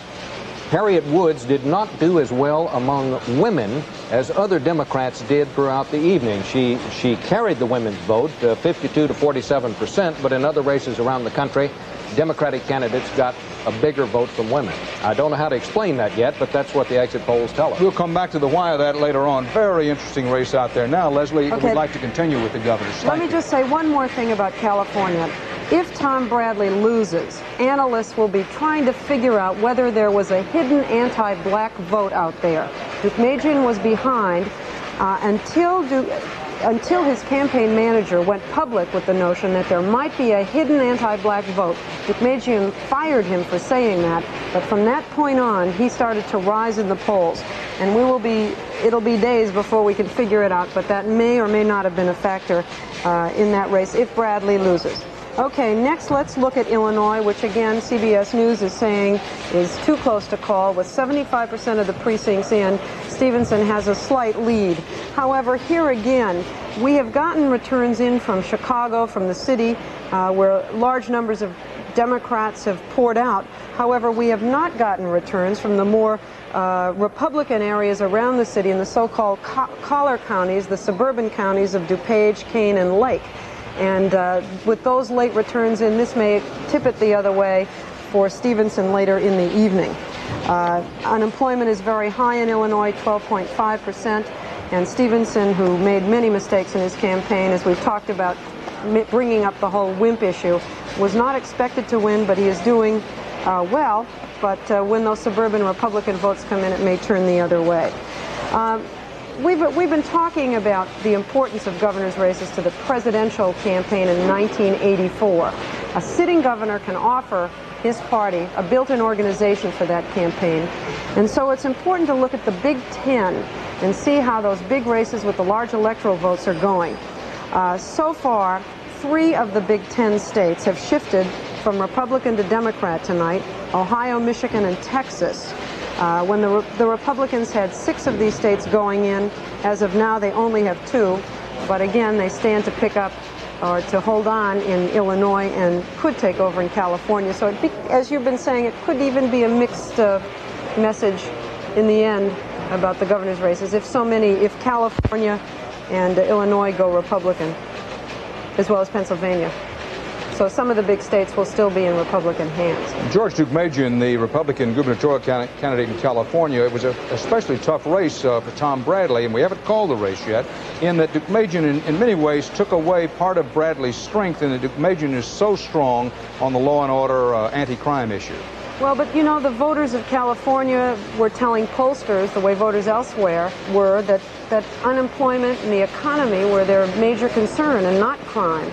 So it's hard to tell what was the determining factor, but then again, it's really a close race. It isn't just that CBS News is finding it difficult to name a winner. It's a truly close race out there. But as we've tried to drive home all evening long, we pride ourselves on being careful and cautious. One other thing, Dan, Jerry Brown, Deukmejian tried to link Bradley and Brown. Many of his ads promoted that notion that a vote for Bradley was giving you the same old administration that you've had. And with Jerry Brown losing as badly as he did, this too could have been a big factor. Bruce Morton, while Democrats in the House had a very good night of it in the South, as well as in some other sections of the country, there was one disappointment for them below the Mason-Dixon line. There was indeed, Dan, in Mississippi's 2nd District, that's the Delta of Greenville, Mississippi, that part of the state. State legislator named Robert Clark had hoped to become the first black to go from Mississippi to Congress since Reconstruction. He failed. He lost to Republican Webb Franklin. Leslie talked about whether race was an issue in the California gubernatorial election. That's the question here too. The district is black in population, but the majority of the registered voters are white. Clark needed white support. He got endorsements from the state's white political establishment, but clearly he didn't get enough white votes to win. Webb Franklin's slogan, "The One for Us," led some people to speculate maybe that was racism. Franklin and the Republicans denied it. But elsewhere in the South, some very interesting results for the Democrats. In North Carolina, Democratic incumbent Ike Andrews was just absolutely supposed to lose to William Colby. Andrews was suffering from a drunk driving arrest. It was felt he'd been in Congress a little long, lost touch with the district. And as you can see, he's won. He's pulled that out.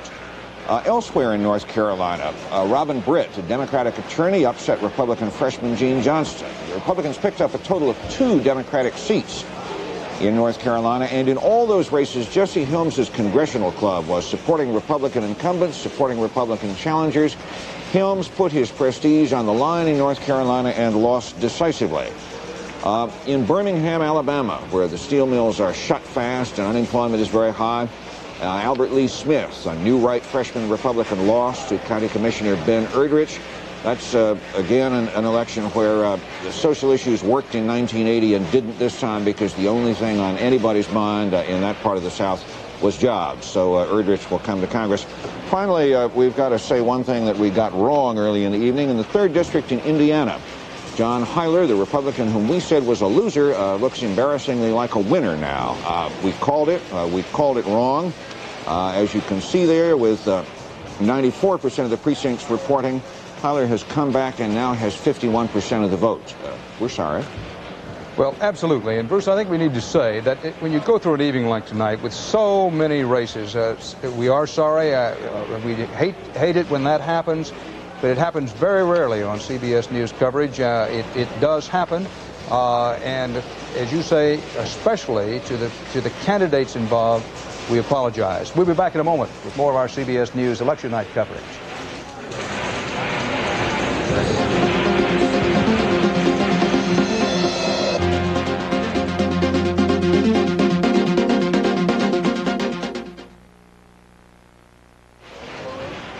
If you like politics, if you like things close, take a look at this. Yes, it's been a long evening. There's some very exciting and important races still out there. The Senate race in Nevada. Howard Cannon, the veteran Democratic incumbent in Nevada, still in a very close race, but trailing as he has been for much of the night. This is votes actually in and tabulated. 33% of the precincts in and counted in Nevada. The Democratic incumbent, Howard Cannon, is trailing the Republican challenger, the department store man, Jacob Chick Hecht. Hecht leading with 33% of the precincts reporting by about 55% to 45%. That one simply too close to call. The Republicans hoping that they could beat Howard Cannon. Senator Bob Packwood of Oregon, who led the Senate campaign, always thought that they could win in Nevada. It's still open. Now, in the gubernatorial races, in the California governor's race, that's Tom Bradley. In the race with George Deukmejian, 11% of the precincts reporting. These are actual votes now. 11% of the precincts reporting from California. And Bradley is trailing Deukmejian. This one could go in for a very long time yet. Remember that Jerry Brown has lost out there to Pete Wilson in the Senate race. Bradley trails Deukmejian. In Illinois, that race, a really tough race, and what an exciting race. Illinois famous for close races. Many people counted Stevenson out of this one, but with 76% of the precincts reporting, Adlai Stevenson III, former United States Senator, trying to become governor of Illinois, is leading the incumbent Republican governor, Jim Thompson, by about 52% to 48%. Thompson trying to win an unprecedented 3rd consecutive term as the Illinois governor. Very, very close there. And in Nebraska, a race that we haven't talked about a lot, that's true. But in this Nebraska race, the incumbent Republican, Governor Thone, he knew he was going to have trouble with the wounded Vietnam veteran Carey. Carey is a Congressional Medal of Honor winner. Look at this race. Carey, the Democratic challenger, threatening to unseat a Republican incumbent in Nebraska. So very, very close out there. Now, in addition to all the candidates being decided on this election day, voters cast ballots on 52 statewide initiatives, the most since 1932 and among the biggest total ever. The biggest issue among those initiatives, a freeze on nuclear arms. 9 states and the District of Columbia had that issue on their ballots. It's to be decided by an overall 10% of the electorate. At this hour, the issue is leading in Massachusetts, in New Jersey, in North Dakota, Rhode Island, and the District of Columbia. Never have so many Americans had the opportunity to express themselves at the polls directly on a foreign policy issue. I remind you, of course, that the outcome of those votes is not binding, but could be very important as we go along the next 2 years. Bill Moyers, the voters have been sending these signals. We said at the beginning of the evening this would be a referendum on Reaganomics, among other things. What have the voters told us? Well, they said, first of all, it takes a tidal wave to get rid of incumbents. Incumbents have done very well tonight. Only 2% of the Democratic incumbents are losing, and about 20% of the Republican incumbents are losing. And many of these were elected 2 years ago on Ronald Reagan's coattails by margins of less than 5%.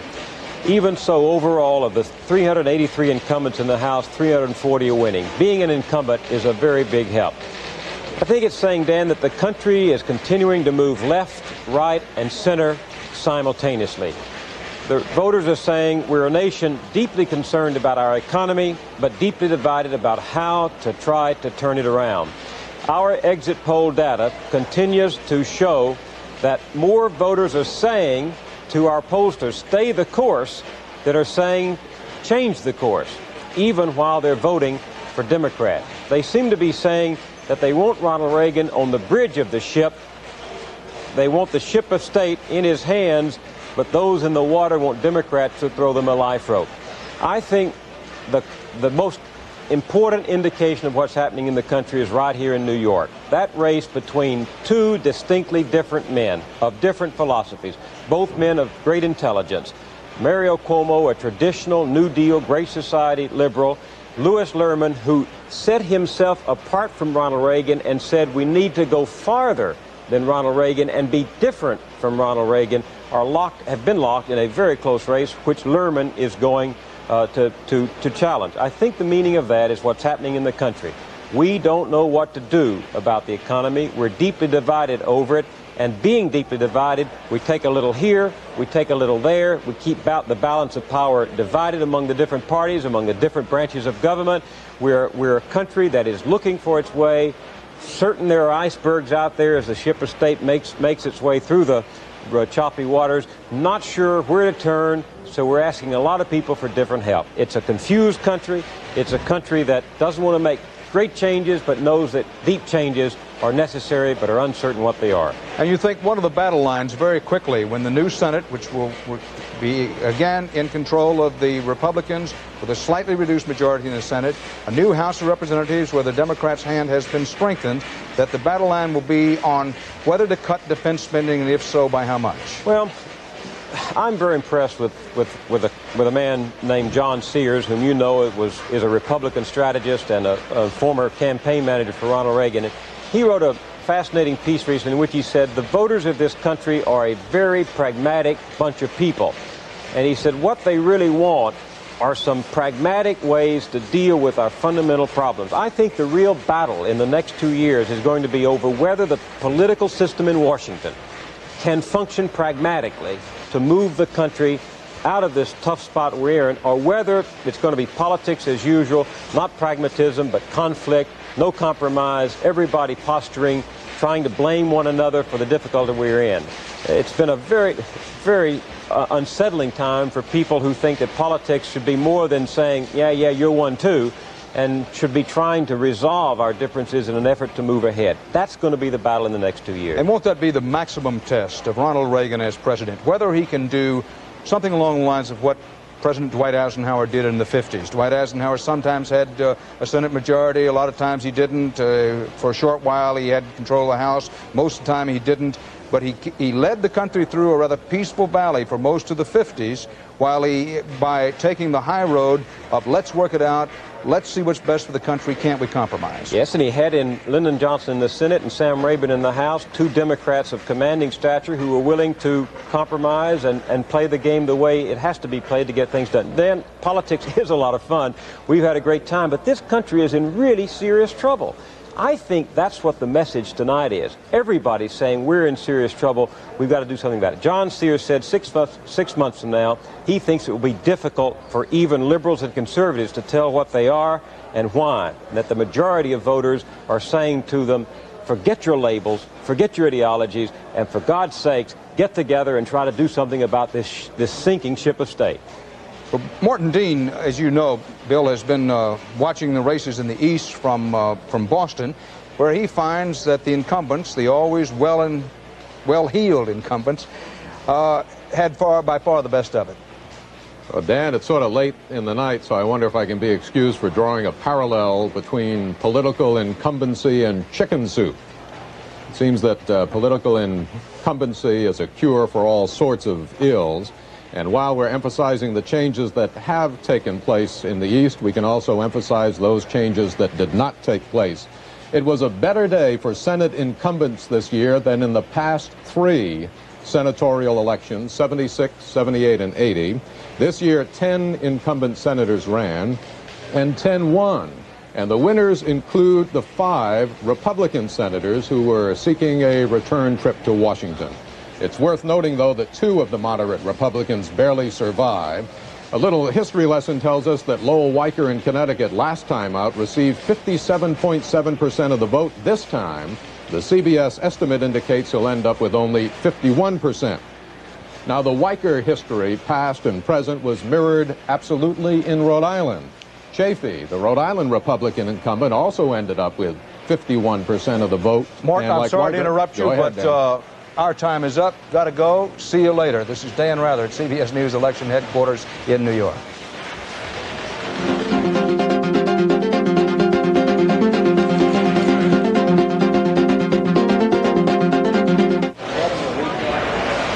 Well, we don't like to cut Morton Dean off as we had to do there. For those of you who may have just joined us, Morton Dean was saying from Boston, where he's been watching all of these races, that the incumbents, the very well-financed incumbents, did extremely well. Mort, we want to go to Bernard Goldberg in the South, but having cut you off so precipitously there, if we would try to get back to you as soon as we possibly can. Bernie, we've talked a lot about the tactics of tonight's races. You've been watching things from there in Atlanta.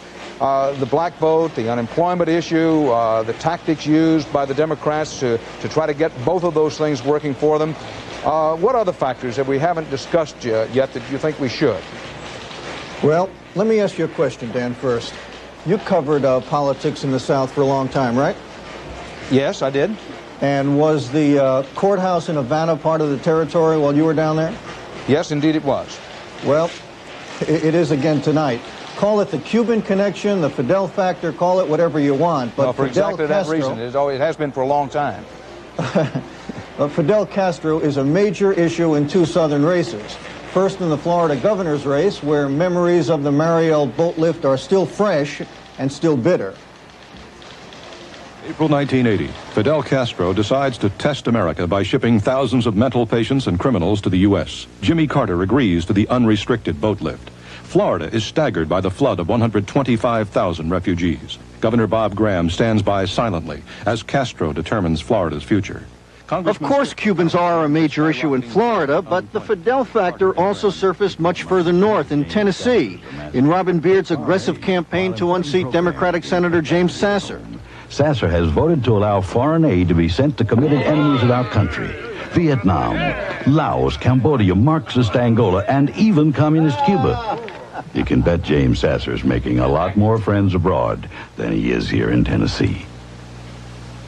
Muchísimas gracias, señor Sasser. Well, the Fidel factor didn't prove to be much of a factor tonight, Dan. Both Republicans who ran those TV ads lost, and as of now, we have no word from Havana. Hasta luego, Dan. Well, Bernie, as usual, I was being a little cautious there in the beginning, but it's certainly true that for a long time, even back in the 60s, the courthouse in Havana was a factor in Southern politics. That's when the great waves of refugees from Havana first began.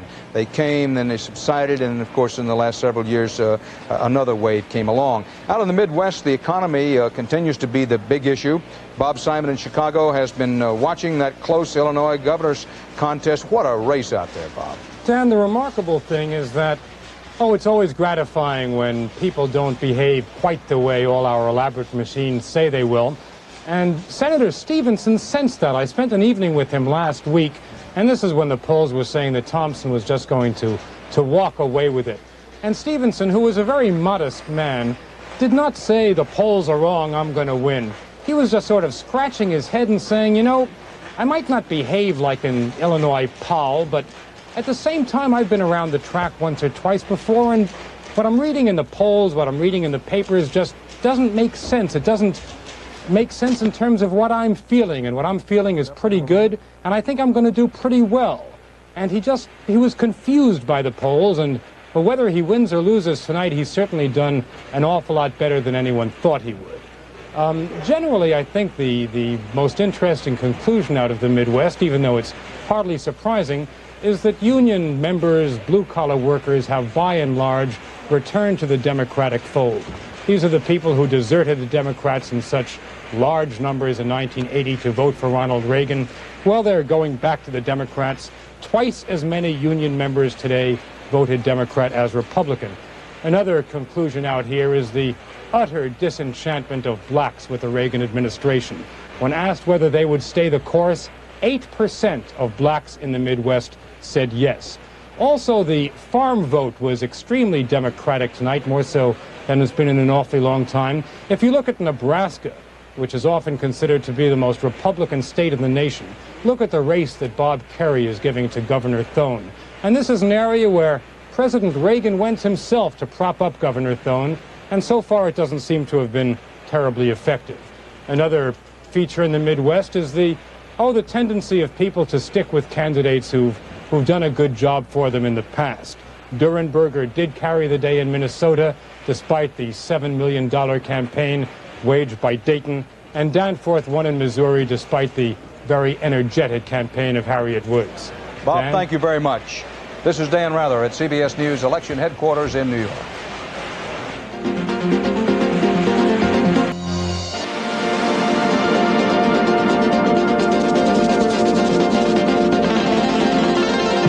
Election night, 1982.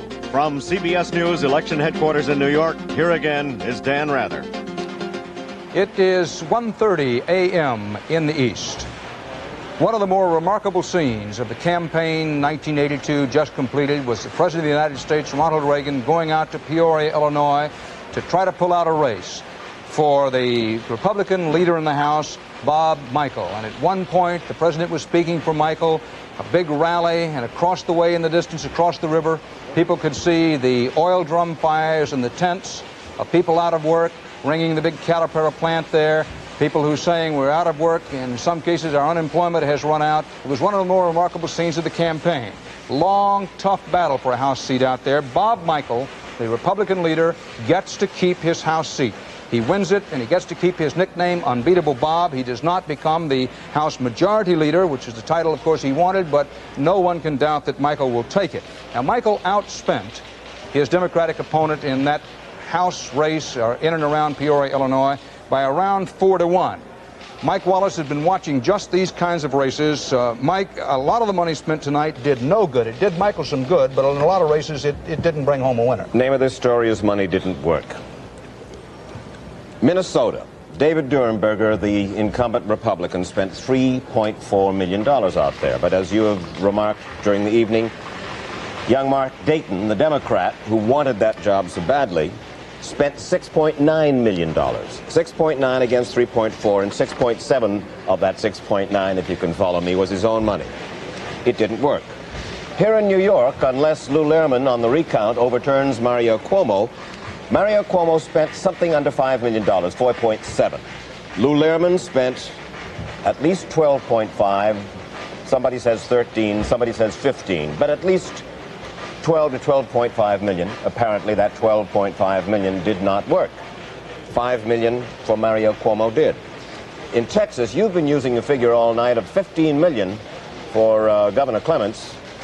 Because you come from Texas, I got to believe that you have the right figure. I've been hearing 12 to 13 during the campaign. Mark White, the Democrat, who won, spent only half that amount, or less than half that amount. So there is $30 to $35 million that did not work in just those three races, against probably half that amount from the people who won those races. Well, Mike, one reason that the $15 million figure is used in Texas, I know it sounds incredible, but I do believe it to be close to the mark, is that Governor Clements, who wound up losing, could feel it sort of slipping away, and he reached into his pocket, symbolically speaking, and took a couple of rubber bands off of more money. Keep in mind that Governor Clements is, as I said earlier, a unit player, that his personal wealth is tremendous, and poured it into a television campaign to try to pull it out over Mark White. It didn't succeed. Bill Plant, our White House correspondent, with most of the results in. Bill is at the White House. Bill, how are they reading things at the White House? Well, Dan, I think they had a bit of a scare earlier this evening when it appeared that they would be losing on the high side in the House races. And they didn't quite know what to make of that because their own projections didn't show it. They still may be higher than what they originally thought, but won't be quite as bad as it was. They're very relieved, needless to say, that they still have a majority in the Senate. Now, as you know, the president did a lot of campaigning, Dan, and as one of his oldest advisors said to me not long ago, Ronald Reagan has no coattails. And you could certainly make a case for that tonight, because a lot of the people for whom he campaigned didn't make it. We could run down the list, but I know it's late, and I thought maybe you'd like to talk about a couple of other things, too. By the way, I'm pretty sure that by now, Mr. Reagan is comfortably asleep. Thank you very much, Bill. And he went to sleep knowing that he won the California Senate race at least, and we all know how important he felt that was. On Capitol Hill, Phil Jones, now that we have a feeling for the new Senate and the House of Representatives, there's a lot of talk floating around, well, it's going to be a little more liberal than it was before. Some say, no, it'll wind up being more conservative. What do you think? Well, I tell you what I will say, based on our polling that we did on all the challengers, and we're going to compare them to the current Congress. And we are getting a picture at this hour as to what we can expect. For example, on the question of whether or not the third year of the Reagan tax cut should be canceled, the current Congress, according to our polling, showed about 42% of the members were in favor of canceling that. Now, this new Congress, based on a pickup for the Democrats of about 28 seats or so, as we have been projecting here, shows that about 48% of them favor cancellation of the third year of the tax cut. In another area, we see the nuclear freeze. Now, the old Congress had a slight majority opposed to any nuclear freeze with the Soviet Union at the current levels. But as we have seen in our polling with the new members of Congress, this Congress will have a strong majority, about 54% of those who will be headed to Washington favoring a nuclear freeze. On several issues such as abortion, school prayer, whether or not there should be a constitutional amendment for a balanced budget, ERA, opposition to a nuclear freeze, all these subjects where Ronald Reagan has known positions. Previously, in the old Congress, we found about 123 members of the current Congress felt the same as Ronald Reagan did. Looking at the new Congress coming to town, we find that there are only 104. So that gives you an idea of the attitude changes that will occur. Just a couple of final observations. I have heard all of you talking about the relationship that will occur here now and whether it will be changed, whether or not there will be a pragmatic view by the Democrats and Republicans that there are some very serious issues that have to be dealt with. I think that you're going to see some of this, but you've got to remember, it's just 2 years until the presidential election. And regardless of the numbers here tonight, you could have expected the contention going between the Democrats and Republicans being much more severe than it has been in the last 2 years. And also, I think that you'll have to remember, too, that the Republicans in the Senate, at least, are going to be looking at the message here tonight, and they will know that just 2 years from now, there will be more Republicans up for re-election than Democrats. And they are going to be listening to themselves a lot more than they are to the White House. Dan? On what issue, Phil, if you had to pick one issue that the president will remain strong with this new Senate and the new House, what might that be? I would say that he is still going to have support in cutting the budget. But I think he is going to have to come along with some deeper cuts in defense spending in order to get more of the social cuts. But I think he'll still find a general attitude here that something has to be done to bring the deficits down and that we're going to have to slash federal spending even more. Still watching furnace-hot races in the gubernatorial races in Nebraska, California, Illinois, and that Senate race in Nevada. We'll have more CBS News coverage of Election Night 1982 in a moment.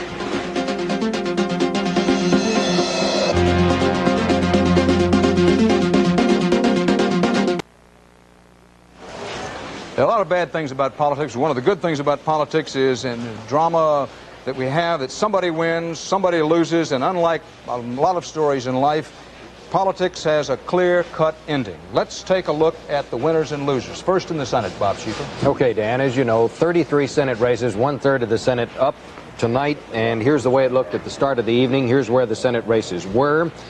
Tonight, the Democrats won 20, the Republicans won 12, and we still have one undecided. Here's the way it breaks down. Remember, the Democrats started the evening with those on the left of your screen, the ones surrounded in blue. They held on to these, and they lost Virginia. Actually, that was an independent seat, but that was Harry Byrd, who voted with the Democrats to organize the Senate. So that is counted as a Democratic loss. Still to be decided, of course, Nevada. The Republicans started with 13. They held on to these. They lost New Jersey, and they lost New Mexico. It was a great night for incumbents, Dan. There's just no other way to put it. In the Senate, 28 of 30 incumbents were running. If Cannon should lose in Nevada, that one seat still to be decided, he'd be only one of 2 incumbents in the Senate that lost tonight. Leslie Stahl, nobody's cried uncle yet in the Illinois gubernatorial race, in the California race, and out there in Nebraska, Kerry and Thone still locked hard at it. But we do have a winner in Hawaii, the incumbent Democrat George Ariyoshi, winning with less than 50% of the vote, according to our estimate. The anti-incumbent vote, he was considered vulnerable, was split between the Republican Andy Anderson and the independent Frank Fozzi, former mayor of Honolulu. George Ariyoshi winning re-election, a Democrat in Hawaii. Let's look at the whole picture. We have 36 races up in the governor's contests. And so far tonight, Democrats have won in 24 of those, Republicans in 7, and 5 still remain undecided, including California and Illinois. This is how it breaks down. 20 Democratic state houses up for re-election tonight. The Democrats have held on, and all the ones in blue on the left, and they have lost only in New Hampshire. Republicans control state houses in 16 up for re-election tonight. They have held on, and the ones in red, but they have lost in Arkansas, Michigan, Minnesota, Nevada, Wisconsin, Texas, and Ohio. That ends up with the Democrats having a net gain of 6 state houses. When we started the evening, well, we won't do that. This is a big net gain for the Democrats, though. Six states. Oh, here we go. Let's look. At the beginning of the evening, Democrats controlled 27 of the 50 state houses, Republicans 23. 5 are still undecided, but so far, Democrats now control 31 state houses and Republicans 14. Dan, let me just tell you quickly about Illinois. We could be here for 3 days. Apparently, some of the punch cards got soaked in some bad weather in Cook County, and they're not going to be able to count those punch cards maybe until tomorrow, maybe the day after. These are Cook County suburban votes, and they could well be Thompson votes because that's Republican territory. We may not know the winner by the end of tonight. But at our last count, these races not called. Kerry, the Democratic challenger, leading the Republican incumbent Thone in Nebraska. But very close. Stevenson was leading in the vote count over Thompson in Illinois. Very close. Duke Majan leading Bradley in the actual vote count in California, but very, very close. And Idaho, we have an incumbent Democrat, John Evans, in a real horse race against a lieutenant governor, a Republican, Philip Batt. Still another one not called. All right, Bruce Morton, as my late friend Morris Frank used to say, let's go to the House of Representatives and let's look them over. The only member of the leadership, Dan, who was in any trouble was Bob Michel of Illinois, the Republican leader. And as you mentioned a few minutes ago, despite all of the ravages of falling farm prices and layoffs at the big Caterpillar plant in Peoria, Michel won, so he'll be back to take charge of the Republicans. Beat a labor lawyer named Doug Stevens, who had a lot of organized labor support, but that fell short. And Michel, just a few minutes ago, claimed victory, and we may have that.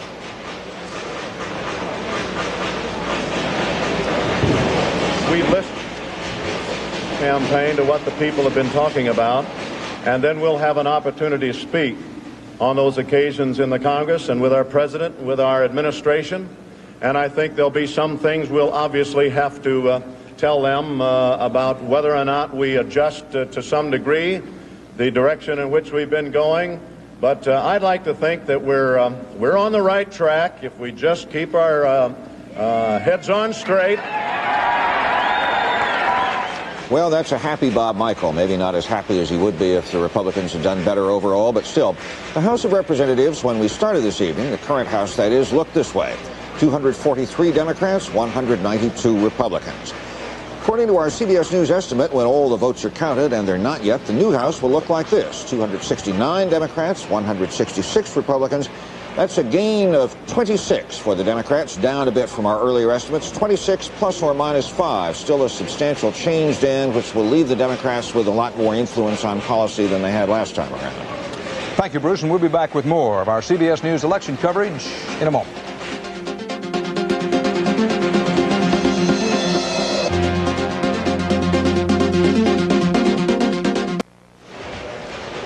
Well, Bill Moyers has been with us through this evening, and Bill, I find myself thinking as we come down fairly close to the end in terms of having things decided, although we still have these very close races, including the Illinois and California gubernatorial races outstanding, that like a lot of other things in life, it comes down to money. God made us free, but the vote made us equal. But when you have these kinds of dollar signs floating around an election, I can't believe it's healthy. Something has to change on that, Dan. I think, as Judge Skelly Wright of the appellate court said the other day, the founding fathers would be absolutely horrified at what's happened to the democratic process because of the infusion of large amounts of money. I think in trying to sum it up, you know, with a BLT, a big, large thought, that's going to elude us tonight. The most practical point you can say is that what we did today, about a third of the voting age population, was to go out and elect the men and women to send down to Washington to fight some very difficult battles for us over the next 2 years. I don't think ideology was a big factor. I don't think certainty about where we ought to go is a big factor. I just simply, it's an arbitrary device for choosing who's going to go into the arena of Washington and try to resolve these outfits, these conflicts. Our colleague from Yale University, Ed Tufte, was saying to me a minute ago that the surprise issue tonight, and it illustrates what I'm talking about, was Social Security, running second to unemployment as the important issue in deciding votes. And that issue cut sharply. Much of the Democratic gain in the House tonight results from fears among the elderly about Social Security. But what to do about Social Security is one of the most vexing problems we've elected these men and women to deal with in the next 2 years. And it exemplifies, I think, that whole range of issues that faces this nation. The problem is, and this is not an original thought with me, is that we don't have any money. We don't have enough money anymore, or it seems, to pay for what people call the good, the generous society. So as resources become more limited, nastier and nastier fights are held over a shrinking resource, that ability to pay for what we want. And so what we've done tonight is to say to 434 men and women in the House and 100, we've elected 33 tonight in the Senate, all right, you go in there and wrestle it out, you and Ronald Reagan and Tip O'Neill and Howard Baker, and you see what you can do about taking this pie and cutting it up in ways that are equitable. That's what it's all about. Bob Schieffer, as you look over the returns from these Senate races, the Nevada Senate race may not be decided for days. What do you find yourself thinking about the central message out of it? Well, I think one message that we haven't talked about, Dan, and we ought to talk about, is that negative campaigns didn't work very well this go around. These NICPAC campaigns, going into these states and running negative ads early on, people coming in from out of state, that was just an all-round flop this year. And NICPAC wasn't the only one running them. Some of the labor exactly PACs right. ran In them as well. 1980, don't forget, a lot of people got caught and got beat because of that. The candidates this year followed the strategy followed by Tom Eagleton of Missouri, who in 1980 was one of the few incumbents who, when NICPAC or negative ads went in against him, immediately rebutted them, went on television with ads of his own to rebut it. All of the other candidates in 80 tried to ignore it for a while and then discovered it was too late. This year, in all of these races, when NICPAC went in, the incumbents or whoever the Democrat was, in most cases they were Democrats, they immediately rebutted them, and it paid off. Another thing, Dan, that ought to be talked about tonight, and that is that the Republicans had a tough time of it out there. We not only had, they did manage to retain control of the Senate, but they won 12 races tonight in the Senate. 6 of those races they won by 53% or less. They won only one race that I can find on the board by 60%. That was Hines in Pennsylvania. Bruce Morton, we've got just a short time before we need to break. But any of the BLT that Bill Moyers talked about, big last thoughts? No, you come back to money again. You know, the Republicans didn't do badly tonight. They did quite well in the Senate. They did worse than they'd hoped in the House, but not by much. But you have to think that in a lot of those races, their high technology, their better money made the difference. This could have been a really bad night if they'd been on even money terms with the Democrats. Lesley Stahl, in 10 seconds or less, any of those big last thoughts? Well, governor's races really tell us what people are wanting to talk about for the next 2 years. It won't be taxes, as it was in the last mid-year election. It'll be jobs, infrastructure, high-tech. A lot of moderates won in the governor's races. A lot of young people won. 6 governors under 45 years of age. 2 women lost. That'll tell you what kind of politician is going to be coming up through the ranks in the country in the next 2 years. With Lesley Stahl, this is Dan Rather at CBS News Election Headquarters.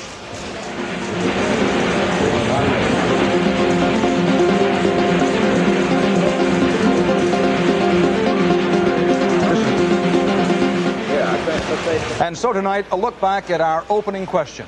How would this midterm election shape up and shake out as a nationwide referendum on Reaganomics? Tonight's answers perhaps ought to produce some soul searching within both of the parties.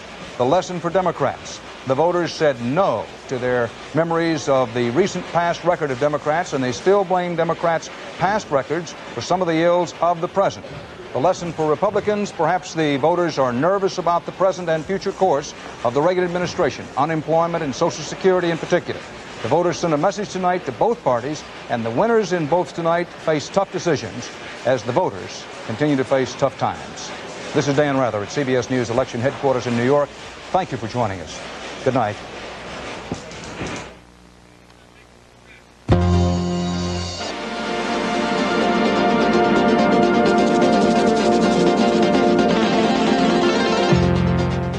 From CBS News Election Headquarters in New York, this has been Election Night 1982.